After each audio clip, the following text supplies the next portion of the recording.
So, once again, to everyone, welcome to the Anime Sovereigns podcast. This is episode number 15, and we got everyone this week, and we're actually returning to our usual format. You know, we took a few weeks talking about like news and like current event updates, but now we're getting back into kind of more of our deep dive topics. And today we decided to take you through a bunch of shows that are kind of obscure, stuff that you usually probably would not have seen, but we think is very, very valuable and very quality. And so we're just going to be talking about a bunch of shows today. But I do want to preface this conversation with, if you're watching this on YouTube and you're like, oh my God, I can't believe these guys think that I haven't seen this show. Okay, just relax, all right? We know that obviously there are people out there that have watched shows. There'll probably be some stuff on this list that you have seen. But the principle of today's conversation is some stuff that kind of flies under the radar, especially considering, you know, the average anime viewer does not watch a ton of shows in a given season. Much less like go back and watch, you know, a bunch of old shows that that weren't even that popular whenever they were airing, let alone, you know, years later. We got a lot of shows on the list today, and we're just gonna be talking about them. And I thought that this show in particular would be a really funny starting point because it is something that's airing this season, and it is eccentric to say the least. It is quite a trip. I have like weird. I have some very odd feelings whenever I watch this show.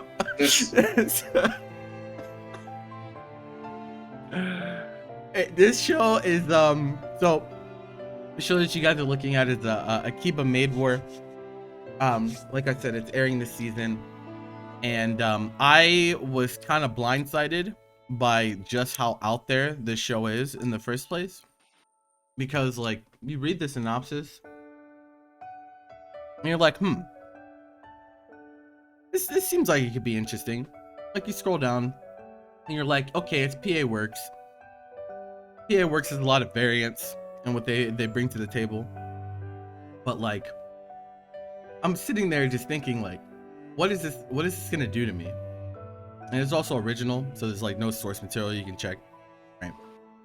And then you watch it, and it's just like, okay, bro. I don't know about you guys, but like, I get smoked by this show every week. The show is so funny, bro. Yeah, for sure. Just like shortly recounting like my experience with the show, like pre-release, because like I follow like projects that I'm interested in like before episode 1 actually airs, and we know really anything about the show, and like, man. Like the rug was just like literally like yoinked under my feet from like what I expected the show to be. Because what do you even say? It's just insane. Yeah, it's like actually just off the wall, right? Yeah, like without like spoiling anything, this is like what I would like call like one of those like dartboard concepts. And what I mean by that is like anime can like make a lot of like combinations that like you wouldn't think work just to work. So like say you have like 2 dartboards and they all have like tags of like what you can like theme your anime around. So like they throw the first dart and go whoop, and it lands on Maids. And then you throw the second one and it lands on Turf War. Yeah. It's like, well, they said send it, and boy did they send it. Yeah. Good. Yeah. Oh, I mean, like a show that's like similar to this that I also like really like is actually in the recommendations. If you scroll down, like it's Zombieland Saga, which is like another bizarre like combination of like things that anime like can be about, and it just works. And it's also original, so like I see a lot of similarities with this show. But going back to like Akiba Maid War, it's just like tying it back into like what we're talking about, like with it like flying under the radar, like kind of like the prerequisite for like us talking about a show is that like it really like has to like be like underviewed, because like a lot of people like talk about like shows that are like underrated, like that word is like tossed around like in the anime space like so much, and I actually like don't think it's like the connotation is like not what people like think it is, because like underrated implies that like people have actually like watched the show and evaluated the show, and it's more like akin to unappreciated rather than what I think we're talking about, which is more so underviewed, as in people just haven't seen it or haven't heard of it. Yeah. And this is like indicative of like the popularity stat that is on like most anime database websites. So if we scroll down, we can see that this show is around like in the left sidebar. Yep. A little bit more. We can see like the actual stat. It's like in the 24,000s or something. Just to like give you like a sense of scale. The most popular show this season, which is Chainsaw Man, obviously, is in like the 200 something thousands. And this is just people who have like interacted with this show on this site in any like capacity, whether it's just like adding it to like they're planning to watch, or they're currently watching, or they have currently rated it or dropped it or whatever. Just like they've interacted with the show. And disclaimer, you should take this metric with like a grain of salt on any anime database website, because one, not everybody logs their anime. So this metric is, inherently incomplete. And, like this, like popularity is like, is very hard to measure in like any context. It's just like, because like people can like know about a show and like not add it to the database. So it's like, we really have to like, look at this with like a very like, careful lens to make sure that we're not like misrepresenting any information. But I think it's like a safe bet to say that this show is definitely flying under the radar, at least this season. And I think that's like kind of a shame, because it is a wild show that like, if you're, it's one that I would recommend to people who have like seen a lot of anime and who are able to like appreciate like the way it like plays with expectations and tropes. But yeah, like I think if you haven't seen it, I think the first episode will like convince you like whether or not you would want to continue watching the show. But I was like super down to like watch the whole thing after that. So yeah, it's so full disclosure, like honestly, a lot of the shows we have picked out for today, we kind of have to go off of kind of our knowledge and just kind of what we've seen before, in terms of what shows are people talking about, like what's actually being watched and whatnot. Because obviously, even though Annie List and by extension Mel, they have like these stats, but like there's just like definitely a lot of flaws with the system, just naturally with something like that. And like Akiba Maid War is a show that outside of this group, and the immediate sovereignites, as you may call them, I have not seen a single, like I haven't seen a post, I've seen anyone talk about this show at all, which usually leads me to believe that people just aren't watching it, which like makes sense. Like the most that I've seen anybody talk about the show is that first episode that we talked about, and if they were going to talk about anything, it was probably going to be that. That makes like sense. Beyond that, I have not seen anything else. Yeah, and honestly, like our goal is like, not, obviously we want you guys to go watch these shows, so we're not going to try to like hard spoil you guys, but it'll break your ankles, like it'll definitely mix you. It is really out here. Like I was me in particular, like I was the first episode is definitely something, but then like even past the first episode, I was very surprised at how far they would go, and that has been a reoccurring theme throughout the entire show. I keep thinking like it can't get more insane, and it just does every time. Just to give you an idea without spoiling anything, like at the beginning of every episode, they like show you like a random scene that happens like later in the episode, and that's just to create the effect of like, how the fuck did we get here from like the beginning of the episode? It's like, I love that they do that. Like not many shows can like pull that off in like a meaningful way. It's just like, oh, they're like showing you something like later in the show, but in this case, it's just like you actually like have to like turn your brain like inside out to like find out how we even like ended up here. Yeah, it's like you might be wondering how we pretty much. It's exactly that. Like you might be wondering how we got in this really kind of fucked up situation, because it's never something normal. It's never something normal at all. But I've been really liking like just how how like normalized the characters accept like just the madness around them. I think that's something that is super fucking funny. They definitely have like gotten more used to the chaos. Yeah. But I mean they're still always throwing curveballs. That's but facts. I mean that's facts. when they have to start thinking about what corporate thinks, that's a little it gets a little like like I think one of the funniest things is that like the show is obviously built around maids, and like that's obviously like the strongest theme here, but like some of the funniest characters are like not stylized as maids. So like the owner of like bro, the manager is so fucking funny. It's like she's not even like really a maid. Like she's just like kind of like she's like so shameless and like so like she just like kisses up to like the upper management like so often, and then somehow she like gets away with like murder. Yeah, heart and soul of the cafe of Oinky Doinky. That shit is so funny, bro. His character I can guarantee like every time this character's on the screen, I'm laughing 100%. She's just like. I'm just like, you can't be real. You just can't. You just cannot be a real character that they put into the show. But then I realized what I'm watching, and every character is just fucking batshit insane. It's like I feel when I watch this show, I feel like I'm watching a fucking Trigger show. That's what it really feels like. Like I'm just like, what is happening, bro? Like what is going on? Yeah, it definitely like fully commits to the madness, which is like like a signature at Trigger, where they just like kind of like don't like hold like they pull out all the stops and like they pride themselves on that. Yeah, this PA works, and it's produced by Cygames of all things. Yeah. Hey man, Zombieland was Cygames too. Yo, they just know what the people want, and by the people I mean us. Yeah, I was like, I don't know about this. Yeah. Well, I don't know what people were talking about, but I'm here for it. Fuck it. Like...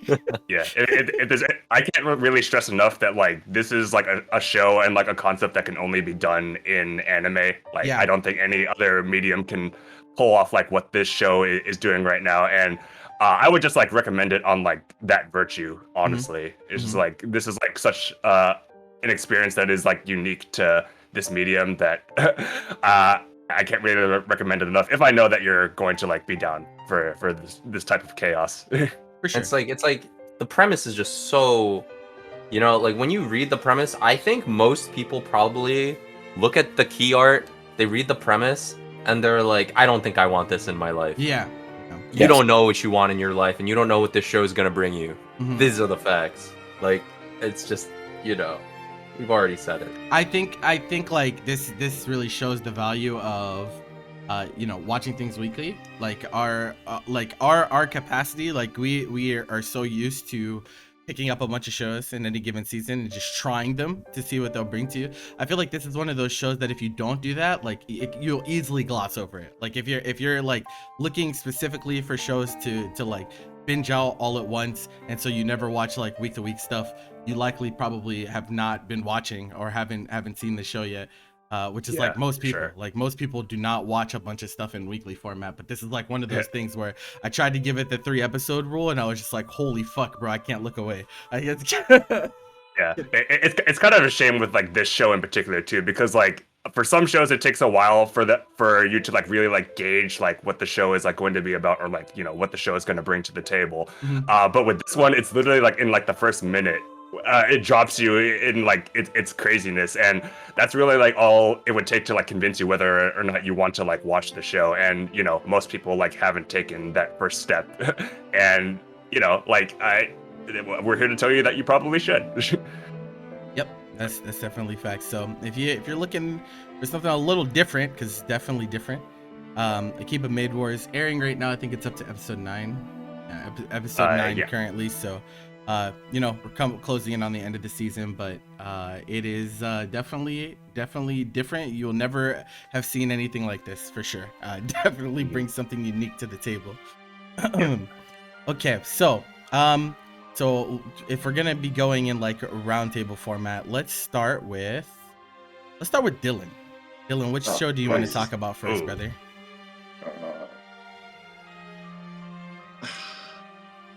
I'm not gonna lie, I'm not quite sure which one I want to talk about first.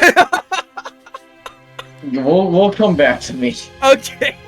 Just roll the wheel again. I'm still. I feel like a teacher in a class calling on someone that wasn't ready. I mean, I'm like ready. It's just give me a minute. I'm like. No, you're fine. You're fine. For context, Dylan has just come off of a 12-hour shift of work, and he needs some time to recuperate mentally. So we'll give him that. So. His warbled brain. Does anyone want to take up the first slot for him? I can go. Okay. Yeah. What was that, Miguel? Yeah. Okay. What you want to start with, buddy? Bakuman. Okay. Bakuman. All right. So, this show, when I first started like watching anime, I feel like it was not popular, not the right word, but I think people who definitely watched it did like it. So I definitely remember seeing it around. But it came out like the manga came out like 15 years ago now, and the anime is like 12. Yeah, so it's just kind of like has kind of gone past that point where it's like, it's in order to find it, you need to be looking for it. So that's like part of the reason why it's kind of like underwatched, I guess. But just like a little bit of context on like what Bakuman is. So it's work by all the author illustrator duo of Sugumi Oba and Takeshi Obata. So that's the Death Note duo. Also the Platinum End duo, but we don't talk about that one. That's just sick. Damn it, bro. Damn it. Yeah, so I mean, most of us probably know like what Death Note is. So it's obviously a really popular show, like Death Note being. And then we move on to like Bakuman. So it's the author-writer duo or author-illustrator duo making a show about an author-illustrator duo. So you can probably assume that like that's at least loosely related on them. It's kind of hard to know because Oba is extremely anonymous. Like we actually don't really know anything about them. Like there's like some pending theories. It's like we don't know if it's a boy or a girl. Like if the picture's any indication. But yeah, even the picture is like just a silhouette, right? So it's like they like teacups, yeah. Their real identity in general is a closely guarded secret, bro. It's like Oba thinks she's an anime character, bro. You would think with how they write women that they must be a man, but yeah, I'm gonna go with yes. Damn, bro. I'm gonna go with probably a man. Yeah. And it's like I actually read that like Oba and Obata didn't even like really meet in person to write this show that much. They just communicated through the editor, which that just blows my mind. I was like, bruh. So like Oba would like create the storyboard, give it to the editor would give it to Obata would like storyboard based on that, and then like give it to Oba, and they would just like be like, do you guys agree? And then they usually did. And yeah, I was like, how the hell do you write a show that way? That blows my mind that you could like write a show that way. Yeah. They were actually just pen pals, and they made this, bro. Well, literally. Yeah, Jesus. So that like kind of blows my. I didn't know that until I was kind of looking that up, because that's definitely not the way the show works. But because they're in person. Like no. Yeah. Okay, yeah. So basic general synopsis: Takagi, he feels he's really good at like that he can write stories, but he's not a good illustrator. So he's like, dang, I want to write manga, but I need someone who can draw it for me because there's no way I can do that. And Mashiro, in the very beginning, he kind of like leaves like his art book around, like he leaves it in class. Taki finds it, he's like, yo, you should write manga for me, or draw my stories for me rather. And he's like, no thanks, my uncle was a mangaka and it literally killed him, so I'm good. And so he goes in and says like, but do you like drawing? He's like, yeah, but like that's not really like, that's like not a feasible career path, because it's like you have to be really lucky to do that type of stuff, and that's just kind of like the story that goes around. Taki's entire thing is that he's just like, but if you like it, you should like might as well try it. So it's like this show that really, it gives you like a very good like if you work hard, not necessarily you can't succeed, it's not always going to, but you might as well like try, because what if you like just regret it? So Mashiro's entire thing is like, oh, I'm just gonna like grow up, go to school, be a salaryman, like whatever. And Taki just wants to be like extraordinary. And so they're just like general like foils of each other. It's like, at least like initially, it's pretty Taki's just like pushing him in the direction of like doing what you want to do. So there's a lot of massive emphasis on just working hard to like achieve your goal, And one of the really cool things about it is that it's like just satisfying aspect of like just seeing like something become a final product. It's like, you know, you see they write like multiple manga throughout the show, or at least come up with different, like with multiple potential manga that they're gonna write. So just seeing like this thing that like just starts off like as an idea and watching like the full creative process to become like a full-blown product is like really, really satisfying, in my opinion.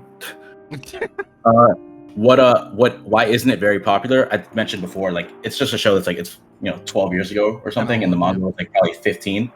So it's just like it just kind of like time has moved on. Like, you know, in order to find it, you need to actually like look for it. Even though it's like a meta series too. It's it's a meta series. And then on top of that, it's kind of long too, right? It's 75 episodes, and then 25. Yeah, sheesh. Kind of a large undertaking for like, you know, a little bit of a commitment. Yeah.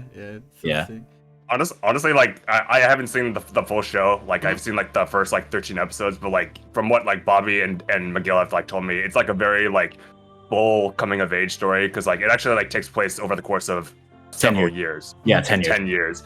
And so like I feel like those stories are like kind of like a rarity in anime, where for the most part you just like see characters in like one phase of their life, and you just kind of have to like use your imagination of like what comes after. With a series like this, like it's a very like full story, and like that's like a satisfaction that you can't really get from most things in the same way. But like maybe that probably contributes to like why it's like not popular, is because like, you know, it's a long journey that requires like a lot of like emotional investment to the characters for you to get like the full experience. Like if you don't like the main duo, then chances are like you've probably like dropped the show. I think it's pretty likely that you like one of them because they're fucking sick. But yeah, if you don't like the characters, then like you're not gonna be any interested. I think it's kind of hard to really cool too, though. I like the supporting characters as well, but I just think it's kind of hard to like super make this show like really accessible too, like mostly because like they feature Shonen Jack. I wonder what that is referring to. You know, what is Shonen Jack? The magazine Shonen Jack. I wonder what that could be. But not everyone is a jump head, you know? Yeah. And if you are a jump head, then I don't know if this is the synopsis you're looking for. But I think what's really cool is that if you are into Jump, it's worth looking into. If you're into like series, you know, like One Piece, Jujutsu Kaisen, like even like the New Age stuff, because there are, and especially if you're into the stuff that was running while Bakuman was going, like as in like stuff like Bleach, Naruto, One Piece, like that big three, that generation of manga, because there's actually a lot of parallels taken, because obviously the Death Note duo, they worked in Jump when doing Death Note, and so there's a lot of like personal recountings that they have that they very clearly inject into this series. And it's cool because it kind of also gives you a soft insight on the other types of people that work at Jump and make manga, and like what they're like, and like what their priorities are, and like, you know, how deep the medium really is. Not even the manga, but also the editors. Apparently the editors. Yeah. The duos in the show, their editors that they have are based on like real editors, supposedly. So. Yeah. To those of you who have seen it, it's just you two, right? It's just Bobby and I think so. Miguel. We're the only ones finished. How reliable are the recommendations, do you think? So with Shirobako is like harder to get into. So I think the nice thing about Bakuman is it's kind of like Shirobako, except like a little bit shonified, so it gives like a little bit of an easier entry point. Okay. And also it's manga, not anime, but yeah. That's valuable. Yeah, so that like helps. Blue Period. I haven't seen Ace again, but I think Bobby. I would say it's like the spirit is the same. You know, okay. Just talking about I thought the process of creating manga. Yeah, that makes sense. Blue Period, like if there's like parallels, not necessarily in the show, but like if you value like Blue Period, then you can like value Bakuman from like the artistic standpoint aspect of it. Yeah, I always like, I'm so fascinated with like recommendation like pages like on shows, because like sometimes they're like spot on, and other times it's like, what the how did they come to this conclusion? I know why they recommended Gekkan Shoujo Nozaki-kun. I understand why, because they literally do make manga, but it's not the same. They don't. Yeah, it's not. That series is more of like a lighthearted, like rom-com type of Yeah, this is a it's not- coming of age. It's not Yeah. really. Yeah. Kagushi Goto is kind of the same way. I saw that show, and like making manga is like part of like the narrative, but it's like not the focus. Like it's, like, more so sometimes a family sometimes I show. feel like recommendations like are so service like they'll just be like, yeah, well both characters have red hair, so yeah. I'm just like, all right, well. Another In Blue This Period, is- they also pick up a pen. another like thing with this show that like is not very good for it, like in terms of like just starting out, is what the fuck does Bakuman mean? I actually found out what that means. But like, when you first read the title, that just doesn't mean anything. The first thing you're gonna think of, if you're our age group at least, is Bakugan Battle Brawlers. I think that's exactly. Yeah, it's That's exactly what I thought of. Because when That's I was what like, people who don't know what the series is think of too. I'm like, Bakuman's really good, and they're like, isn't that thing with the little balls? And I'm like, bro. There's also isn't there also Barakuman? Isn't that also Barakuman, yeah, that was another Barakuman, yeah. Which is something entirely different. Yeah. Naming But like, convention. so what it actually means is, so Mashiro's entire like thing is that he views like taking this type of career path as like gambling. That's like kind of like one of the themes of the show.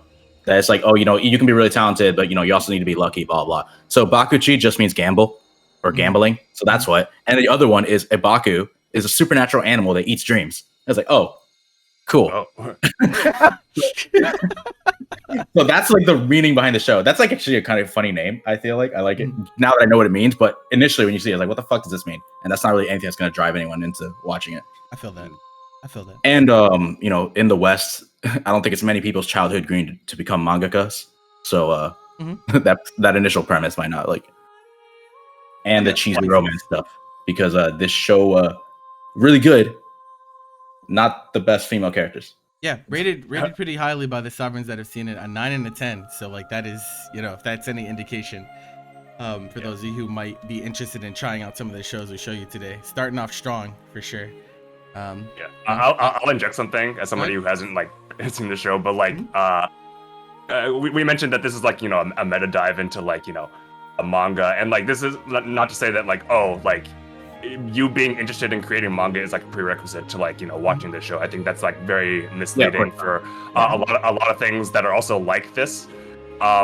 It's like the optimistic part of me wants to believe that people want to be interested in the creative process of their favorite works, but I know that's not really the case, and people just like want to like monkey brain satisfaction their way through a lot of things. Yeah.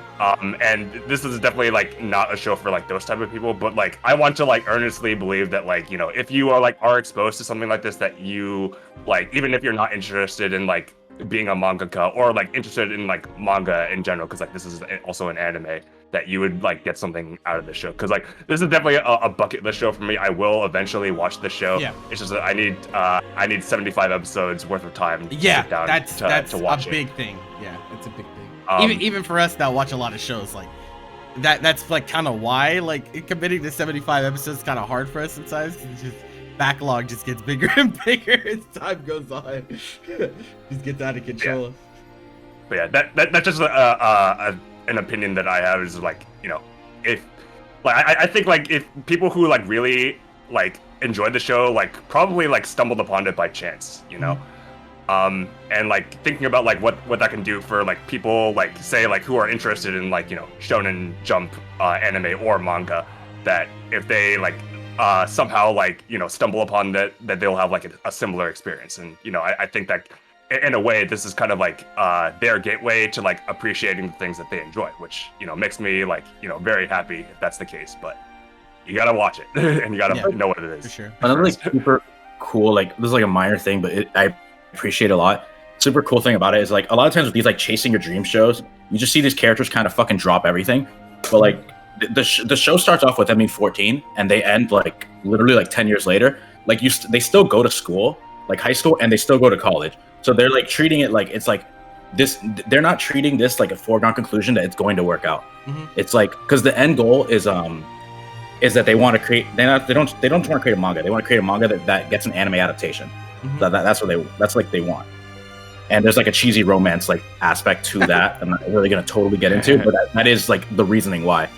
So like they don't treat it like it's a foregone conclusion that will happen. because they're still going to college, like doing whatever. I don't know how the hell you can go to college and be a mangaka at the same time because they work a fuck ton, but they're doing it. Yeah, feel that. Okay, I think that's a good stopping point for this one in particular. Move on. And then who wants to take the next? Anyone? Any jumpers? Anyone want to put themselves out there? I vote Bobby. Bobby, you ready? All Bobby. right. I'll get one. What do you want to start with? I'm gonna start with Silver Spoon. Okay. Gosh. So farming. Yeah. So the premise is the main character Hachiken. He basically doesn't know what he wants to do in his life. He's a teenager and he doesn't know what he wants in his future, right? Mm-hmm. And so, but his parents are pressuring him. They're pressuring him to like do well in school, do good. And he kind of snaps, He gets really angry and he makes a really, really impulsive decision. He's like, I want to take control of my own life. And so what he does is he signs himself up for farming school out of like basically what's pure spite and blind fury at his parents.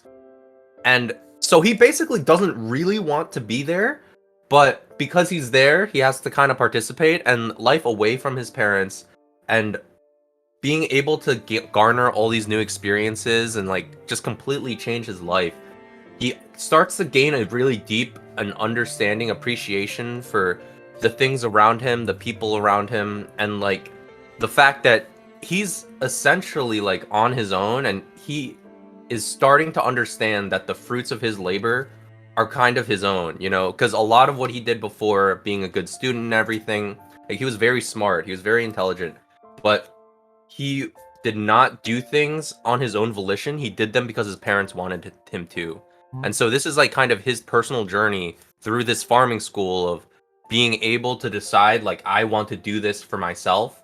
And this is the types of satisfaction that come from being able to do things of your own volition.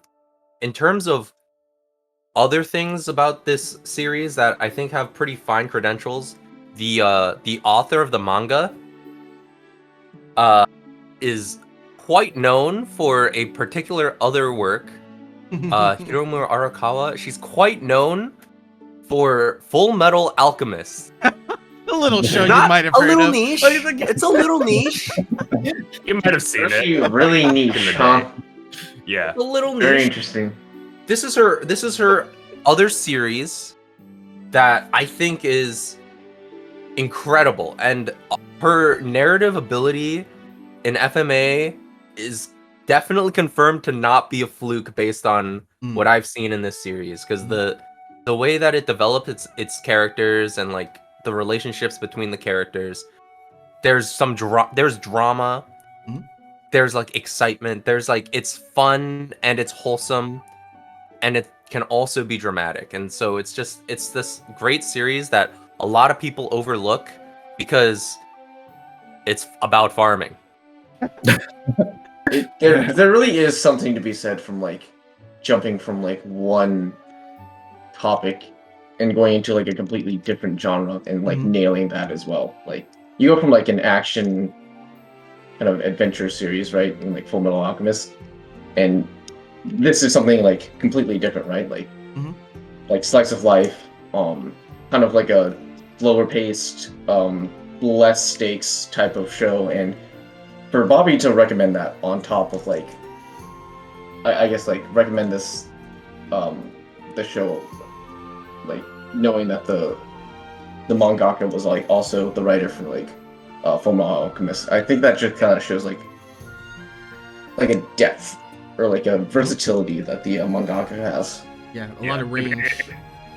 It bears mentioning that like this is like a long time recommendation from Bobby. Like ever since like I've known him, he's like talked about the show like offhandedly, like from time to time. And this is a little story. Like so, like a couple years ago, like Crunchyroll like sometimes like puts out like an announcement of shows that they're losing the rights to, like the streaming rights to, and this was like among one of them. And Bobby was like mauling at that because like first of all nobody has seen it, second of all if it's not going to be on Crunchyroll then nobody will like have like the chance of like stumbling upon it or having easy access to it, which sucks. And it's like another factor of like some shows of like why like they aren't more popular is because like people cannot watch them easily. just like on streaming platforms if they're not there. And you know that's really unfortunate. And like, you know, I tried to get into the show. Maybe I'll like try again, but like, you know, the first like few episodes like didn't feel like my thing. But I do want to give, like, I do respect like what Bobby has said about the show, and maybe down the line we will give it another go. But yeah, I think right now, I think it's really still interesting. Like, even though like, because anime, I think as a medium is very eccentric, or at least its possibilities are very eccentric. Like, there are things that obviously you can do in it that you can't do in any other medium. But despite that fact, there's a lot of people that kind of shy away from certain shows if the premise is like too different, or like maybe they just don't find it particularly interesting. So I know a lot of people that like, you if you tell them like it's a show about farming, like they just be like, yeah, okay, I'm not watching that. I'm not. That was basically exactly you know what I mean? said. Like, yeah, so it's like, yeah, it's interesting that, like, you know, some shows are kind of gate kept by their premise, even though, you know, as we know, the execution is really all it comes down to. We've seen some shows with completely ridiculous premises that have been executed well. And so like the major sentiment of everything that we talk about today is, you know, just give stuff a chance. You really just never know. There's a lot of shows that I've come to love a lot after just like kind of taking a chance on it when I didn't really know where it was gonna go. And so like this kind of strikes me as like it would have been like that, like, oh, it's a show about farming. Like, yeah, you know, I don't have any connection with farming whatsoever, but maybe I'll give it a try. Like, I don't know. Like, it seems like it can be solid. You know what I'm saying?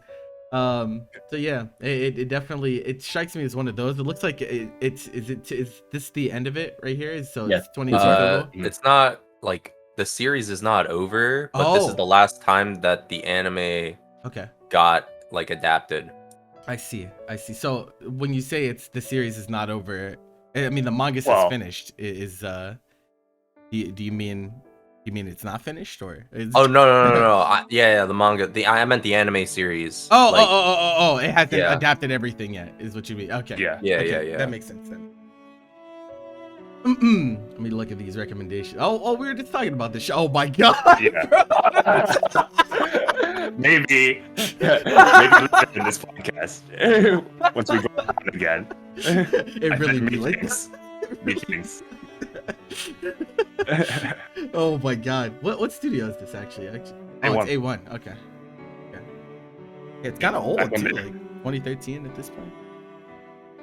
This is probably like another reason like the show like got overshadowed, because like A1 like back in like the 2012 2013 was just pumping out anime. Yep. And this was definitely like, if it was 2013, like that was a year that a lot of people were getting into the mainstream stuff, and this is definitely not a show that I think a lot of people would have. People were clamoring for a different A1 show.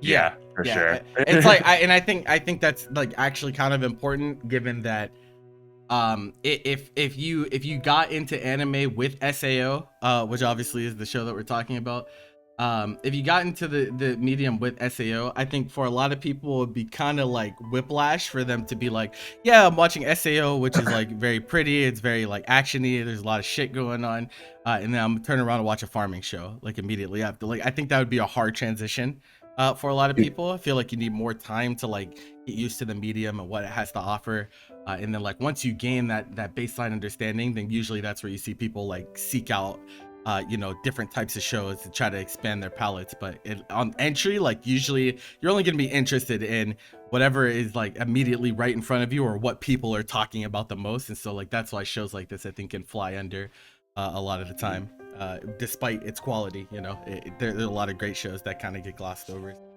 It just is what it is in that regard. But 22 eps so far, so if you want to try out Silver Spoon, I mean, at this point, all older shows you could just like use some sites to to get what you want. I don't know if it's on. Is it on CR or anything like that? I don't know if it is. It does not seem like Funimation. It's on Funimation. It used to be on Netflix. I'm pretty sure, but then they got yanked. But CR and Funny are one now, right? So it might be. Not some certain shows. Oh, okay. Are still on Funny. I see. It'd be like that. But you can find it if you really were looking for it. Like, trust me. Yeah, you know what I'm saying? To hit up my boy Nya, you know what I'm saying? Anyway, moving on to the next show.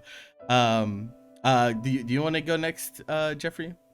Yeah, sure. Okay. So, I think all of you know what I want to talk about. A little show called Kageki Revue Starlight.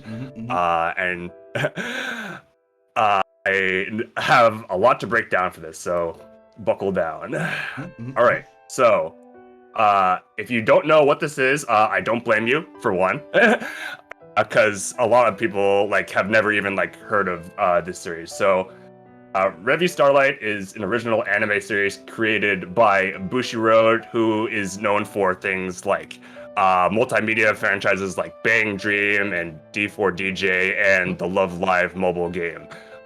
And this is like a property that they own, and just on that history, you would think that it would like end up like most of like their idol franchises. But I'm here to tell you that that's not the case. This series did eventually evolve into a larger multimedia project to include like spin-off manga, a stage play adaptation, and a mobile game. But it bears mentioning that it started as an original anime project and is still classified as such. It includes a 12-episode TV anime series and a movie. TV series was released in 2018 and the movie was released in 2021. In my humble opinion, this is like the most spectacular and overlooked show in the medium. If we are just like, you know, weighing those two aspects of like how good of a show it is and how many people know what it is or have seen it. That is my opinion and why I wanted to talk about it. Only 30K popularity, in this context. which is like pretty crazy. Yeah, it's so crazy. So, kind of like my thought process when thinking about like this topic that we're talking about, like in terms of like underviewed shows, I kind of think about like a lot of the barriers to entry for these shows, because like I don't want to just be like, oh, this show is like less popular than what you would see at the top of like a lot of popularity charts for no reason. I always want to think that there is a reason for these things. And I've like listed, I can like list a few. So I think the biggest factor, and one that I think extends to like a lot of shows that we may talk about that are unpopular, is it's exclusively streaming on High Dive. Yeah, that's a big deal. It's a big deal. Yeah, and like I want to like disclaimer, this is like not inherently a problem that like, you know, certain shows are only available for certain like streaming services, but High Dive is widely considered to be like a less valuable platform for streaming anime when it's compared to like its competitors. So like your Crunchyrolls, your Funimations, your Netflix, your Hulus, what have you, because they offer like less shows both from like a quantity perspective and also like a popularity perspective. So like they have like literally like less shows, especially considering now that like Crunchyroll and Funimation, they merged their libraries. So that was like kind of like an indirect hit for High Dive, you know. Now like the value of Crunchyroll is just like weighed so much more than what you would if you like say like subscribe to High Dive. And they also like generally get like less popular shows. Like you won't find any of like the popular like shonens on their websites, for instance. And they tend to focus on more like shows that feel like a niche, you know, which, you know, it doesn't sound like very appealing to people who want to like spend money to watch anime. Yeah. Another like small detail that I think like goes kind of like a long way, but maybe not. Maybe it's just my perception. But like High Dive also does not have a free option for streaming their anime. And granted, like the streaming platforms that do have a free option tend to like have ads and have like restricted quality options. But the fact that they do have a free streaming option, I think, does make somewhat of a difference. I mean, that makes a difference for like high schoolers or something. Yeah, like, for sure. We're like in our mid-20s. Like, you know, we have money. Well, not necessarily have money, but spendable income. Full-time streamer, by the way. we have an income. We have an income. Like a high schooler or like a middle schooler, like they have like their mom's credit card, which they may or may not take. Yeah. Yeah, because like when I was young and getting into anime, I definitely like used the free Crunchyroll option because it was free and because I could watch stuff even at like in less than ideal like quality, and having to watch ads. But that makes it a big deal, like especially like if you don't have expendable income. And like we sometimes like jokingly say that like some shows are in high dive jail because of what we talked about. Because less people have high dive subscriptions and they don't feel the need to purchase it. And this leads into something that is kind of a big deal, but shows that like stream exclusively on high dive are generally the shows that people pirate the most. Yeah. And to some people that goes against like their moral compass, so they just don't do it.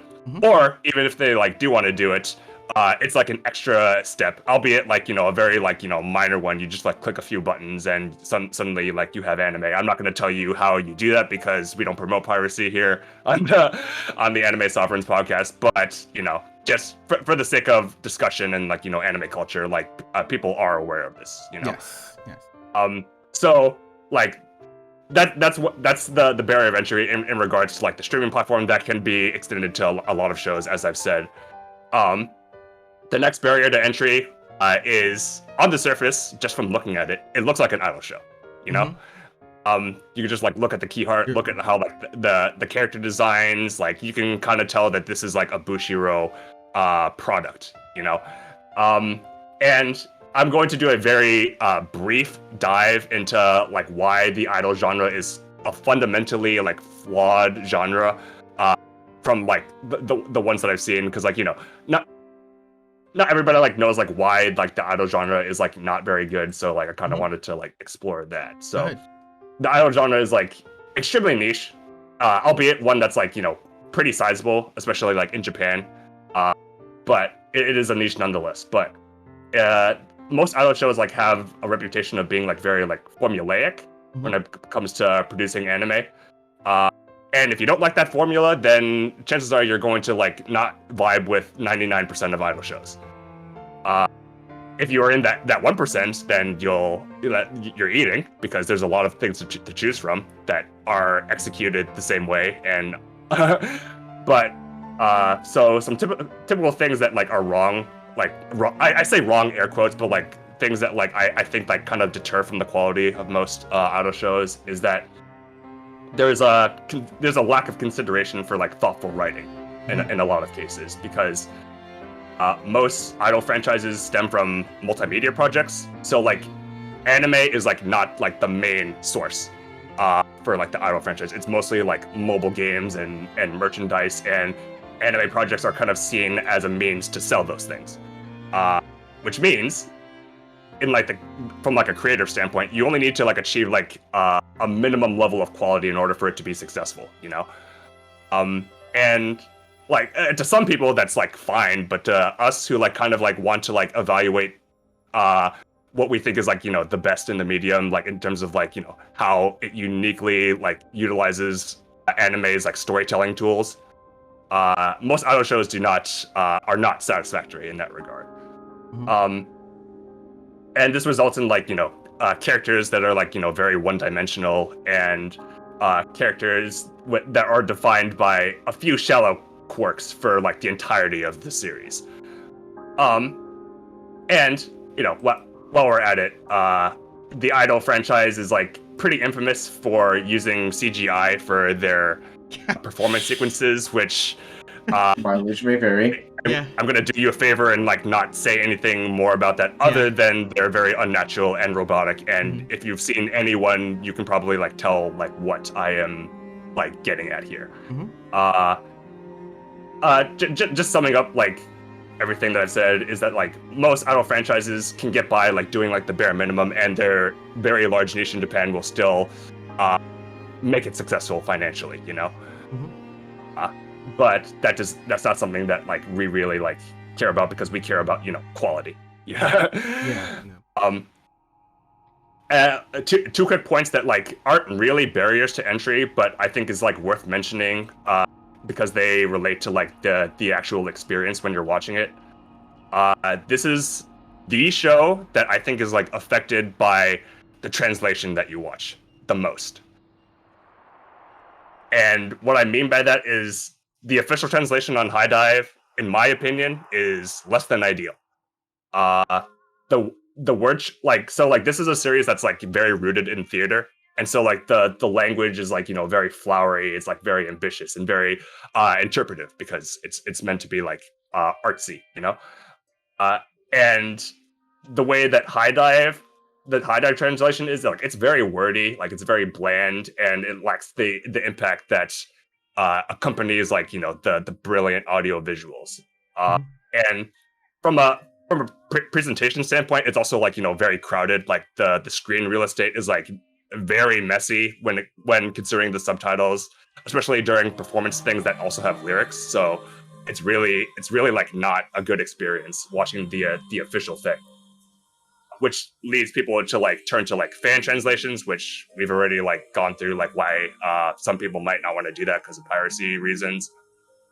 I do have personal recommendations for the subs that I like to watch when watching this show, which I'm not going to give here because, like I said, we don't promote piracy. But hey, if you want to hit me up in the Discord, I can drop those recommendations there free of charge. So join up if you have the chance. But yeah, certain translations are significantly better at like capturing like the essence that this series is. It's like, if I could just step in on that point. Yeah. It's like super interesting, because I think that is an aspect of this medium that doesn't ever get talked about, mostly because I think people don't understand the stark differences between subber to subber. Like, I think that's something that only like only a very very select few people will actually get, because it's something that only comes if you kind of watch a lot of stuff, right? Because the most popular shows never have this issue because they're on popular streaming platforms. They have, you know, a lot of care put into their translation and subbers. But I don't know, like we've all experienced, like I have experienced before, like just some subs that are just fucking terrible. Like they're just really Bobby specifically, like he will listen to certain like lines of dialogue and then read the sub, and he's like, "This is wrong. This is really bad." Not what they said at all. Like what? Yeah, like I understand where some sub like groups are coming from, because they're trying to create a feeling that is supposed to be the same, because culturally not everything is taken the same way. Like in Japanese, like they will say the word for I'm sorry, like sumimasen, as a way to like say pretty much like a lot more than what we would. Like in context where you would think to yourself, why are you saying sorry? It's because what they're saying isn't technically sorry. It's like an abstraction of a feeling that like needs to have a word so people can communicate. And it's like, it's hard for people to wrap their mind around that idea, because it's like, well, how does it not translate? And it's like, some things just don't translate, sorry. So sometimes there's cases where I'm like, okay, I understand why you changed what the character said, but at the same time, sometimes localization I feel like can go a little bit too far as well. Yeah.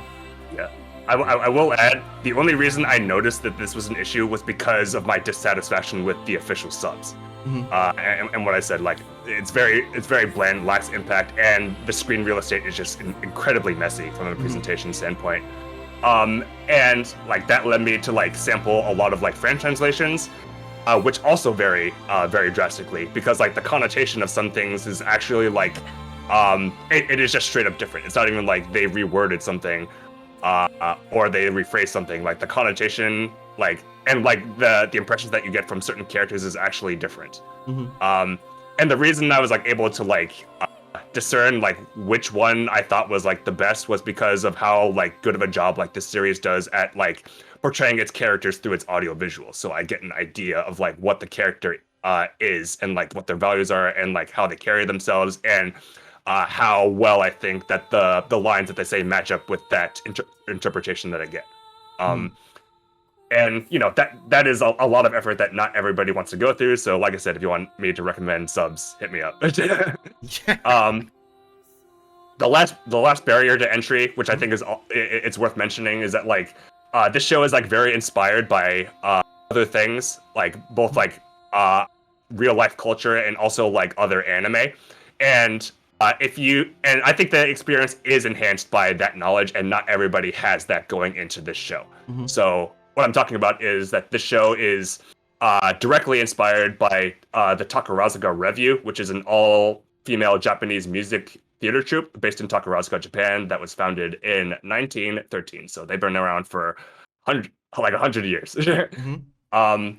And like they're very famous for like how they've handled like gender roles because it is all female, and how they've kind of crafted a hierarchy around their purely female composition. So I guess I'll like keep this like pretty short because like I do want people to like watch the show, but like it does just know that it does take inspiration from real life Japanese culture, and it is also like made for Japanese audiences who probably like have like some knowledge of that. But if you're like a watcher in like North America or internationally, you will probably like not understand like what this show took inspiration from.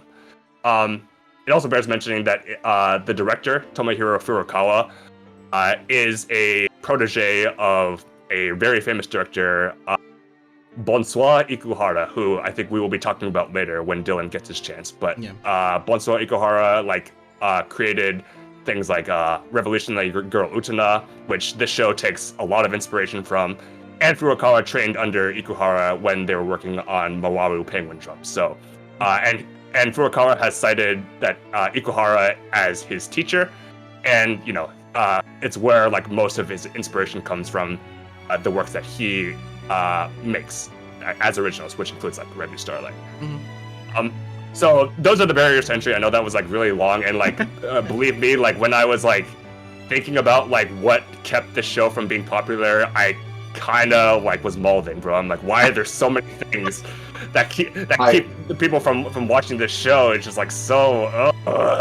So like the first time I like heard about this show, I think Jeffrey kind of had somebody had explained to me like it was like somewhere between like a mix of like Utena and like idols, and I was like, oh, this is, you know, Utena inspired. You know, by this point I've like seen the series, like this is really cool. But then like I hear idols and it's like an immediate turn off. Like that's how bad like some like labels can be. Like you hear like a certain genre label and you're out.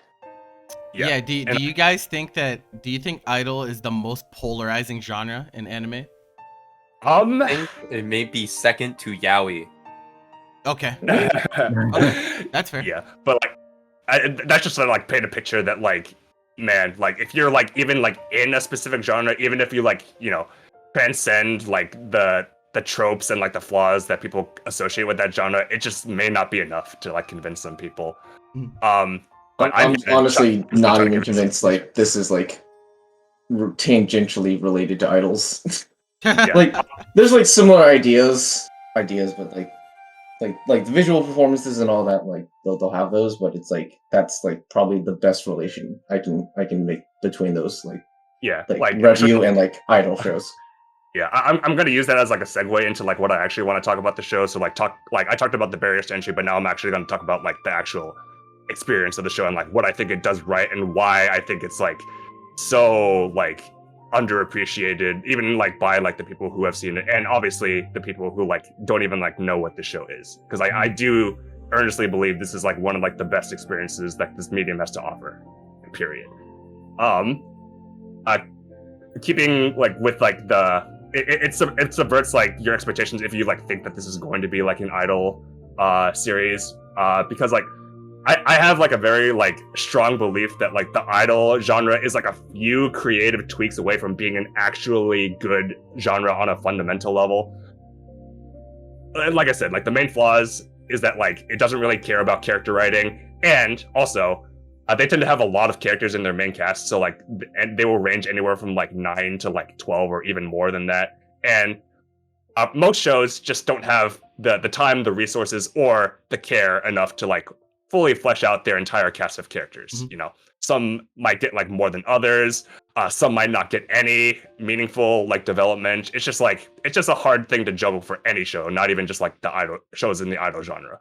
But this show does it spectacularly. Like the cast composition is like similar to that of a typical idol show, having like 9 very visually distinct female leads with their own personalities and ambitions. And Revue Starlight seeks to give them like, their time in the spotlight, both like literally and figuratively. You know, most episodes like follow like a similar formula in terms of like how events play out, while focusing on like specific characters. So like a typical episode of like Revue Starlight will begin with following like the day-to-day lives of certain characters, like kind of giving them insight into how they carry themselves and like how they express their values, like when it comes to like performing on stage. In the middle of the episode, like it tends to like dive deeper into like their personal struggles and insecurities, presenting them with like obstacles that they like need to overcome it if they are to like achieve like meaningful growth in their time at the school.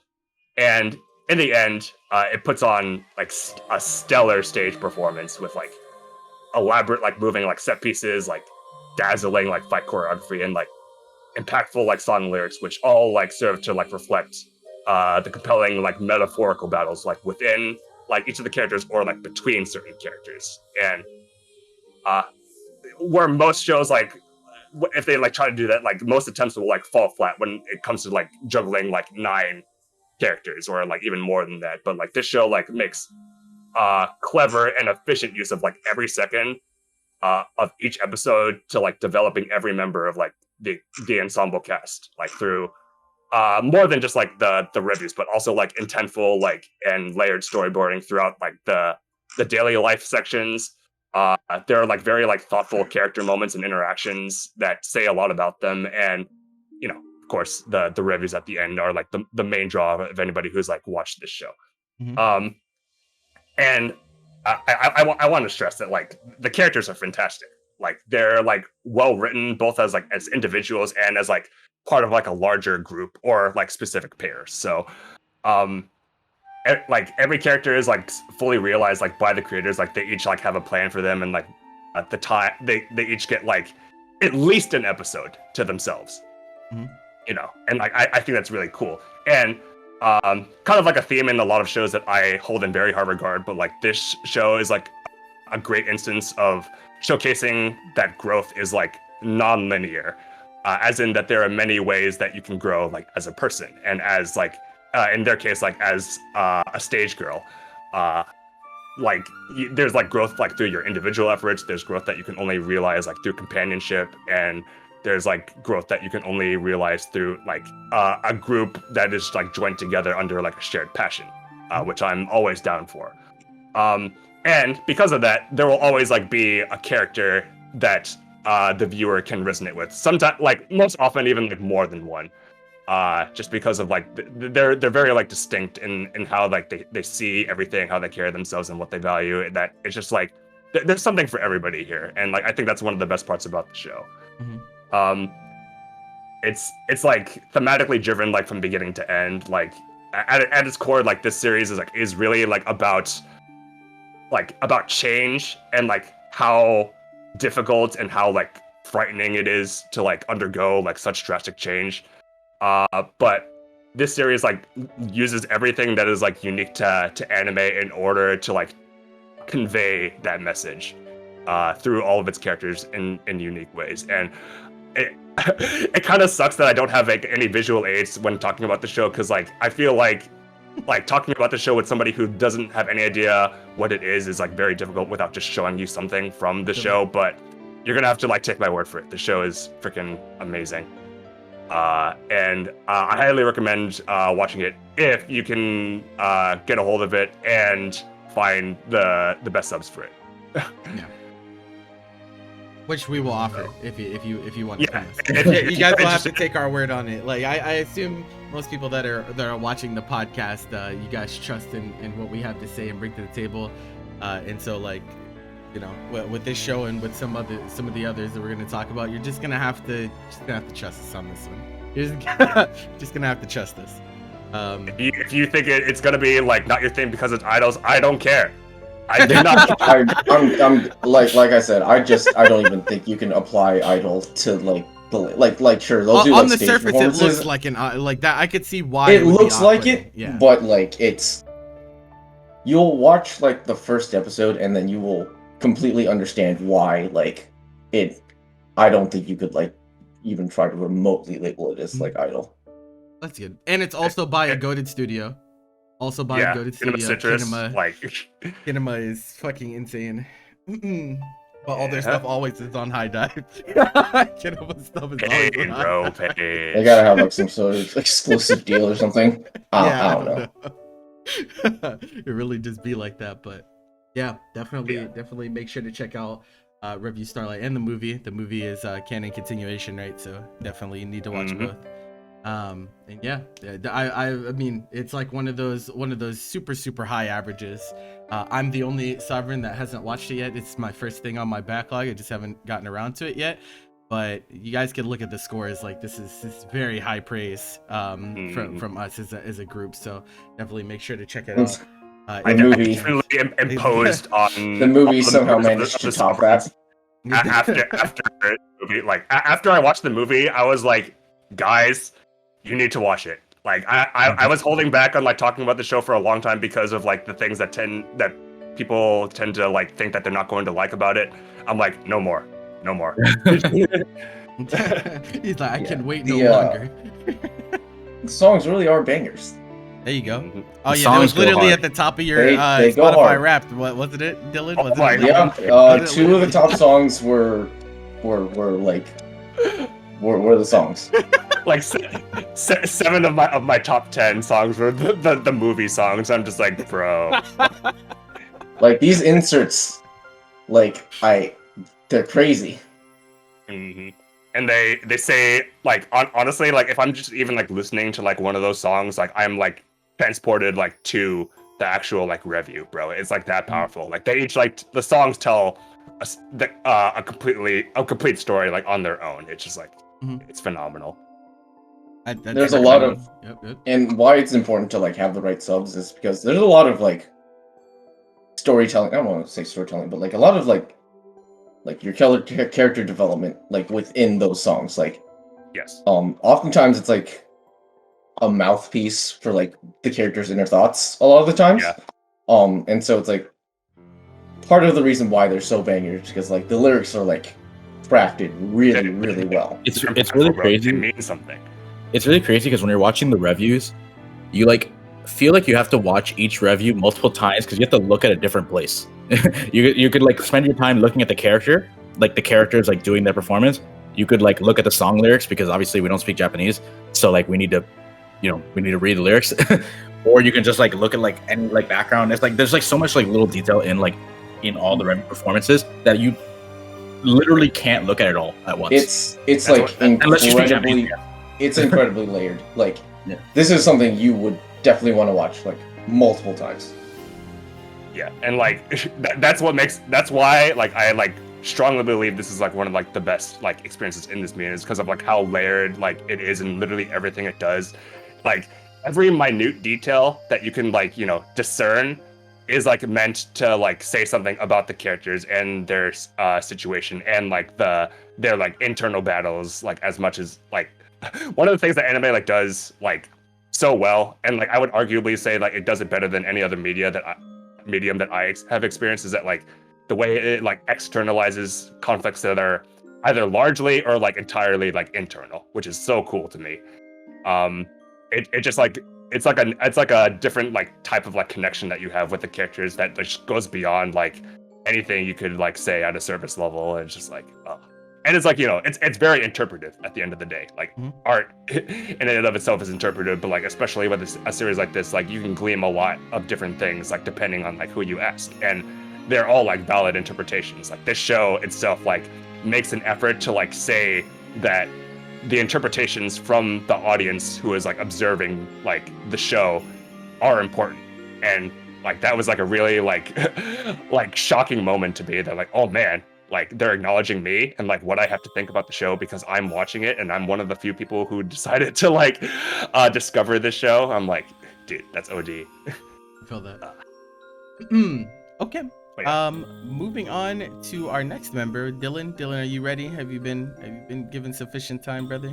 Yeah, no, this is Okay. precisely. Actually, this is kind of why I wanted to wait back a bit because I did want Jeffrey to talk about the show. Okay. Yeah. Before we segued into like Revue. the spiritual ancestor. Yeah. Actually, you don't have to type it in. You can just go down to the recommendations. Oh, is it in there, Rex? Yeah, no, you like look at these recommendations. There you The first thing you'll notice is like these are not idle. Well, a Simple Gear might be. I don't know. Simple Gear, I've heard some things about, but that's something different. But you know, like you take a look down the line, these are like, not idle. right? You know, like Utena, Madoka. So Jeffrey had talked about like the director of Revue. He was an understudy of Ikuhara, who directed this show. And I fucking love this show. Holy shit! The reason why this show got crafted was because our director Ikuhara, like felt he did not have enough creative control over when he was directing Sailor Moon over at Toei. So for some reason he decided that he was going to jump over to JC staff for creative control. And there's a number of reasons why there's a barrier to entry for the show. Like, Utena is like one of the most influential anime, I would say, like of all time. But I don't know how many people have really watched it. Like, people have heard of it, but I don't think many people have watched it. Like, you know, I think before this year, I had been like the only one over our group to like actually have seen it. Yeah. And I have also seen it at Dylan's recommendation, and also because like I knew that it's what inspired Revue Starlight, which I hold in very high regard. So I felt like it was time. So I gave it a watch, and yeah, I definitely agree with like everything that has been said about it over the years, like in regards to like its cultural significance and things that we're probably going to talk about now. Like it drips everywhere into like every conceivable modern day show. Well, not every conceivable modern day show, but a lot of modern day like classics. Like it takes influence from the show in some sort of way. And so there's a couple of reasons why there's like a barrier for entry, and probably why not many people have seen it. Firstly, it's dusty as fuck. Like it's 25 years old. Shit, yeah, it's old as shit. 97. It is. This is by far the oldest show we have talked about. On top of that, like before, I want to say like last year, this show was in streaming hell. There was really no legal way you could watch this show. As far as I'm concerned, and this was the way I had to watch it back then, the only way you could watch this show was that the distributor had released the episodes on YouTube, but in 480p. Dusty. Really, really dusty. That's really old school, brother. As intended. And on top of that, it's a very, I don't want to say long, but it's a fair amount of episodes. It's about 40. And I think for like most people today, that is a commitment. That is 3 seasons worth of anime. The episodes are also like dense, like it says 40, but like there's like a lot that goes into every episode that you need to like interpret and also like connect like back and forth between episodes. That like it feels like more than what it says on the tin. Like things that happen in like the earlier episodes, like they will stack into like the later episodes. It keeps building and building and building upon itself, and so like the more you watch, the more you have to think about things. And part of that also kind of part of the barrier is also the style in which the show is crafted. The show, for as long as it is also quite repetitive at times. Like, there's going to be like certain arcs and like certain arcs where it kind of feels like almost like a monster of the week format type of deal. And for some people, that's going to feel like really, really repetitive.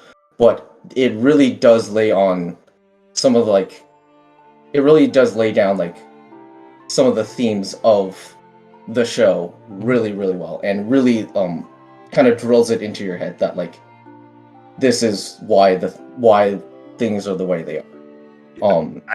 I think like Ikuhara, just like from like a direction standpoint, kind of like prides himself on like repetition of like symbolism, you know. Like that's kind of like one of the hallmarks of his works. Is like he really wants to like drive home like a lot of like his themes like through like reoccurring symbolism. So like if things like feel like they're just like kind of like going in a circle and that you're doing like the same thing, it's really like not the case, but like more so like the subtle changes that happen is like really like says a lot about the differences between like the different arcs, you know. And then on top of that, like because this is for all intents and purposes a deconstruction of like at times the magical girl genre, you're gonna have a lot of repeated cycles, like especially during the transformation sequence. Like it's just copy pasted every episode, and during a lot of like the battle sequences there's gonna be a lot of like repeated animation as well. Jeffrey knows. And then I think another thing for like barrier of entry is that like this show is incredibly abstract. There's a lot of like very abstract and metaphorical imagery that like sometimes like a lot of the times will just fly over your head if you're not actively thinking about it. And so I think for like a lot of people, like anime is something like you just want to enjoy. And you don't really want to have to like actively think about it sometimes. And so like seeing like these bizarre things on your screen just happen constantly, it's gonna be very weird and very off-putting and very not entertaining. That makes sense. And moving on to the show itself, there's a lot to say. I don't know. I think most people would like note the show down as like one of like the landmark shows for like LGBTQ representation, but it's so much more. It's often been described as like the Eva for shoujos, in which case I do have to agree. Like this is, for as much as it is like representation of LGBTQ characters, it's also a focus on like a lot of these characters and a lot of their mental struggles and like their growth in a very, very toxic and poor environment. It's also largely about defying gender roles, and you'll see that like a lot through like the main character Utena herself. And so like as much as it is like a symbol for LGBTQ, it's like it's also like on top of that like a observation of like a very abusive power dynamic system, and then like an observation of like toxic masculinity, kind of like defying those gender norms and like just kind of like seeing how like power and abuse can like corrupt and like how do I put this? Can really take its toll on like future generations. That kind of like ties into like what makes the show like culturally significant, because like a narrative like a very ambitious narrative like this was kind of like unprecedented at this time, like in 1997. A show that was like fully committed to like, you know, abolishing like these like gender roles and roles in general, not even just like related to gender, because like one of the most interesting things to me about this show and like how it progresses through like its three like main arcs is like how the characters like one like kind of blindly play to the roles that are imposed upon them.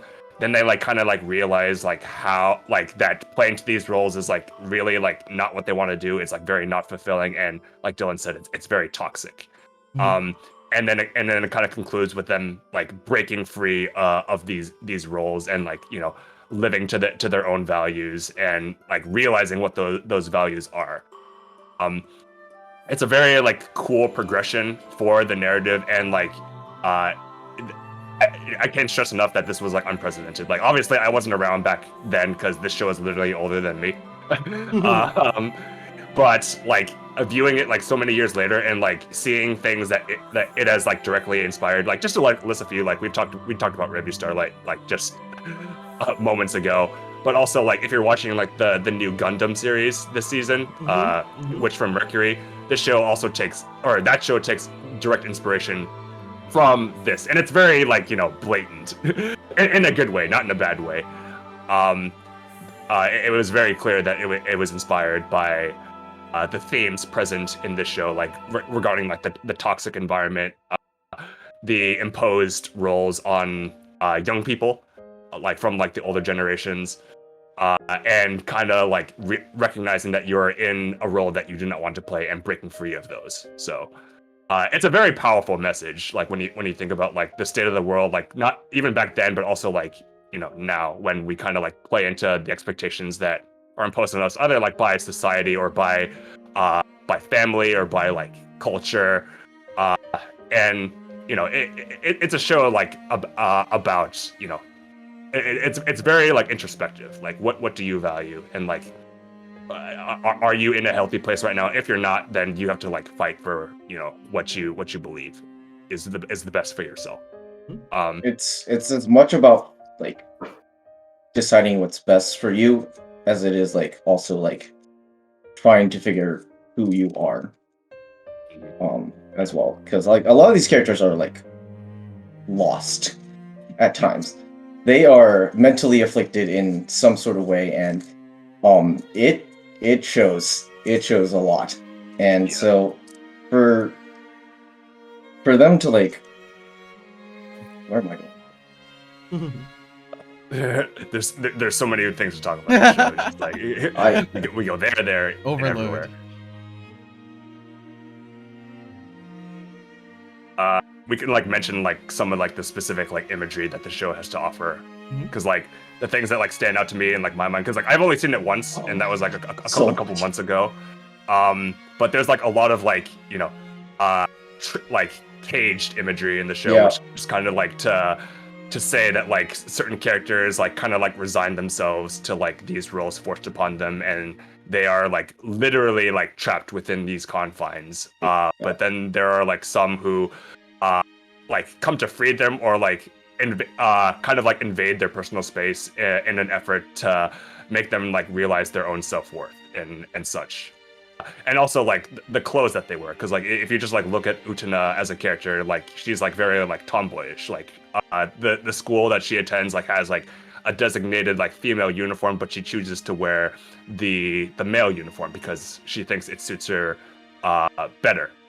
And it's all these little things that like by themselves they say a lot, but like when put together, it just creates like an experience that is like extremely layered and extremely impressive given the context of like when it was made. And like I will say this is like kind of funny, but like Ikuhara as a creator has had like the most unlucky draws for the studios who want to make his works. Like this was made by JC stuff, and like granted, like back then they didn't have like the reputation that they probably have now as like kind of being like synonymous with like mediocrity, and like just like less effortful animation. But also like his feature works like in Mawaru Penguin Drum was made by like Brainspace, which is also not a very great studio. Sailor Moon's made by Toei, which is like creative hell. So much so that he felt prompted to leave. And just like, man, like I love Ikuhara and like what he has like done for this medium, but like man, one studio with like like sustainable creative talent and finance, help him, please. I definitely feel that. Yeah. Okay, cool. Well, if you get the opportunity, it's kind of like a history lesson, in a way. You can watch it on Crunchyroll now. You Like, can now watch it on it's much more Crunchyroll. accessible now, so Unfortunately, that's- the movie, well, Oh, really? movie rates are still behind the curve. I will say this: the movie and the series, like, despite how like differing it's it the might seem, alternative. it is. Oh, okay. I wouldn't see it as an alternative. I feel like it's an alternative perspective, maybe, Mm-hmm. which That's a I good guess one. is an That alternative. one. It is a much more condensed kind of like retelling of the series at times, but I think it does have its own merits, especially the ending sequence, which is really, really fucking cool. And this is where you see like the visual metaphors like cranked up to like 11. Jeffrey talked about not cars, but like the birdcage and like how certain characters feel like trapped. And in the series, there's particularly during the third arc, there is a lot of car imagery, and it kind of like represent cars in the series kind of represent like adulthood, like dangerous people, like maturity in a sense. And so like for them to pull the car metaphor back during the ending sequence of the movie,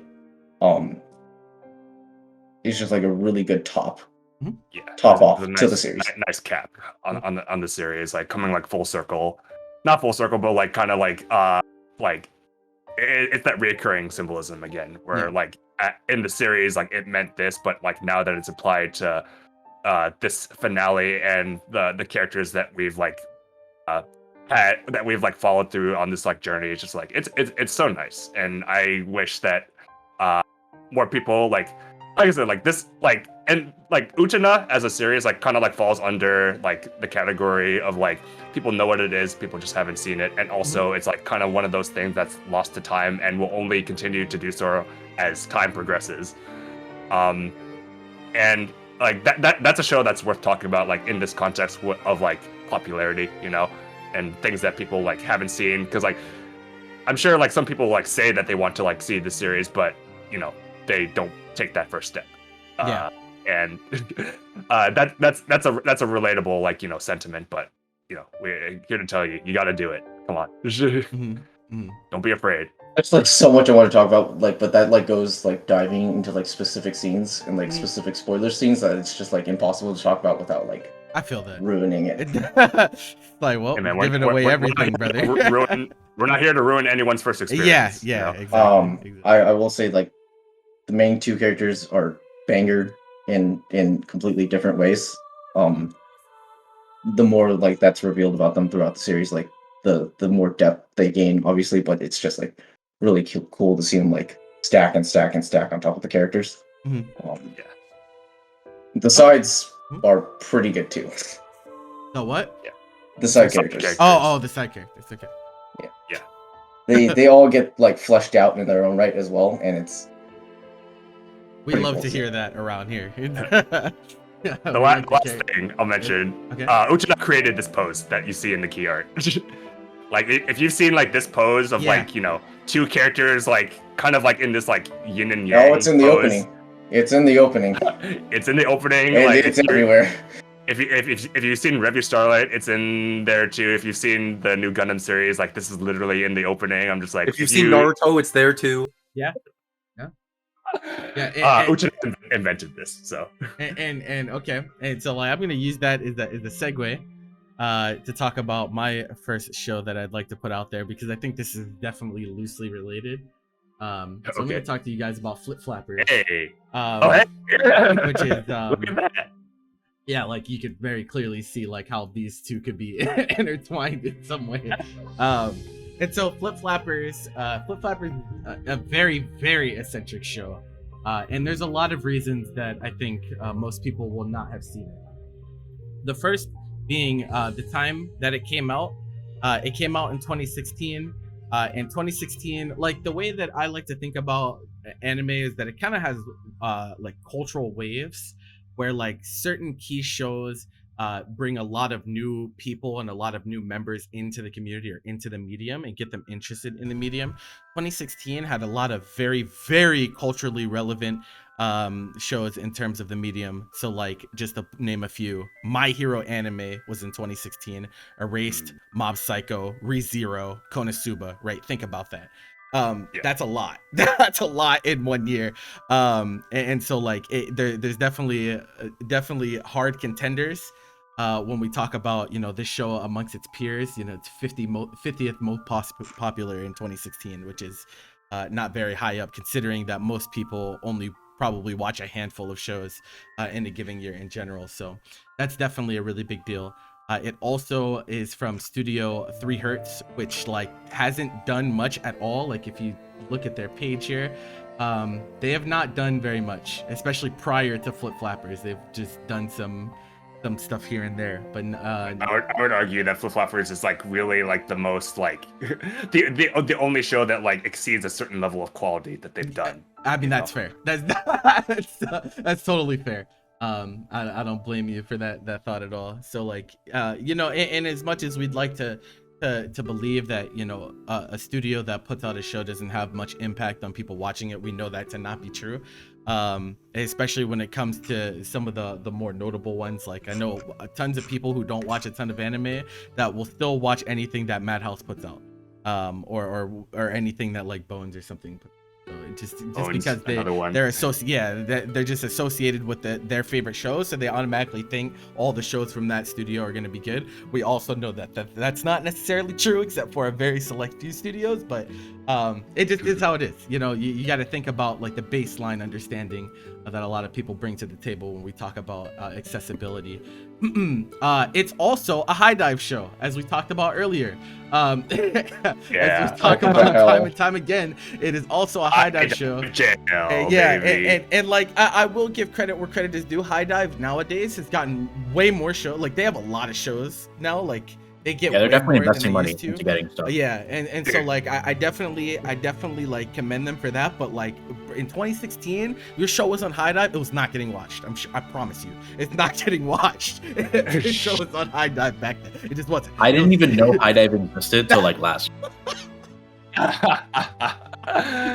It really be like that. So you want to talk about things like that, it just stops people from you know wanting to take the plunge if they have to jump through a bunch of hoops to get, you know, to even get the content they want to view in the first place. The director, Oshiyama, this is actually his directorial debut, and he also has not done much since. So like he's done some like one-off stuff. Like if you look at his page here, he was the big key animator at first, and then Flip Flappers was the first show that he actually like took to being a director on. I looked to see if he had done stuff afterwards, and he's only done this, which is like a one-off, I believe. It's a one episode 17-minute thing. So like this is like kind of like its only like directorial like project. Kind of like an extra insight about like director like Oshiyama. Like I say director, but like, you know, this was his only like really like a directorial project. But like he was like, you know, a pretty like good like animator like before doing this, and absolutely. He kind of like undertook this project with the mindset that if this director thing like doesn't go very well for me, then I can just like make a living as an animator. But that's not to say that this series like was not a success in our eyes, because man, like I do love this series a lot. Like Flip Flappers, like it's like one of like the way I describe it is like it's one of like the best showcases of what original anime is capable of. In every sense, like, you know, something that is like not tied down to something that is already existing or already has a following, and in a lot of ways it's just like an ode to creativity, you know, like if you just want to like talk about like the more specific details of the series. And so like Flip Flappers is a lot of the reason, like if you talk to me about anime, and these guys can attest, like I am a huge proponent of originals. Like originals are by far my favorite thing to watch, because it's kind of the unshackling that takes place when you don't have source material to adhere to. It just really lets you paint with a completely blank canvas and let you really express yourself with where you're trying to get people. That's not to say that adaptations can't do that, but you have to stay within certain confines, especially if it's popular, because we've all seen shows where the adaptation's not necessarily that true to the source material, and people freak out. Like they've come to love the series in different mediums, and so when it gets translated, sometimes things are lost in translation. And so I really like originals because they just let the director and they let the staff really take the show where it wants to go. And so I just have a lot of appreciation for it. And Flip Flappers, I think, uses that canvas like extremely well.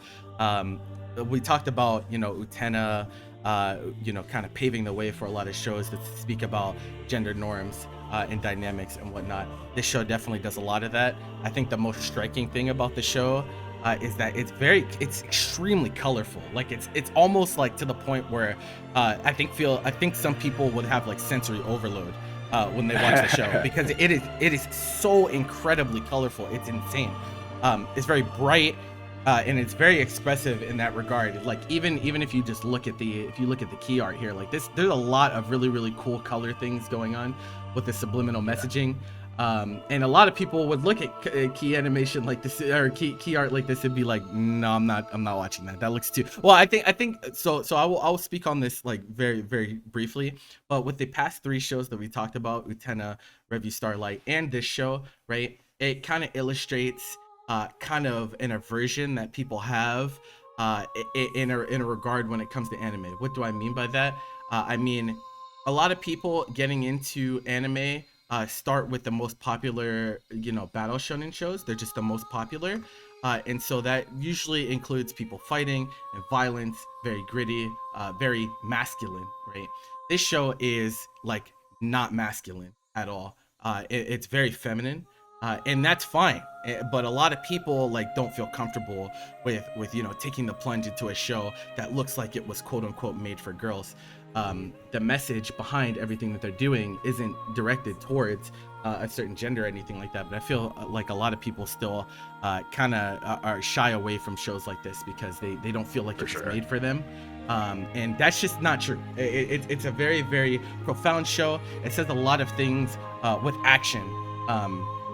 A lot of the sequences, it has a ton of references to, like, holy shit, bro.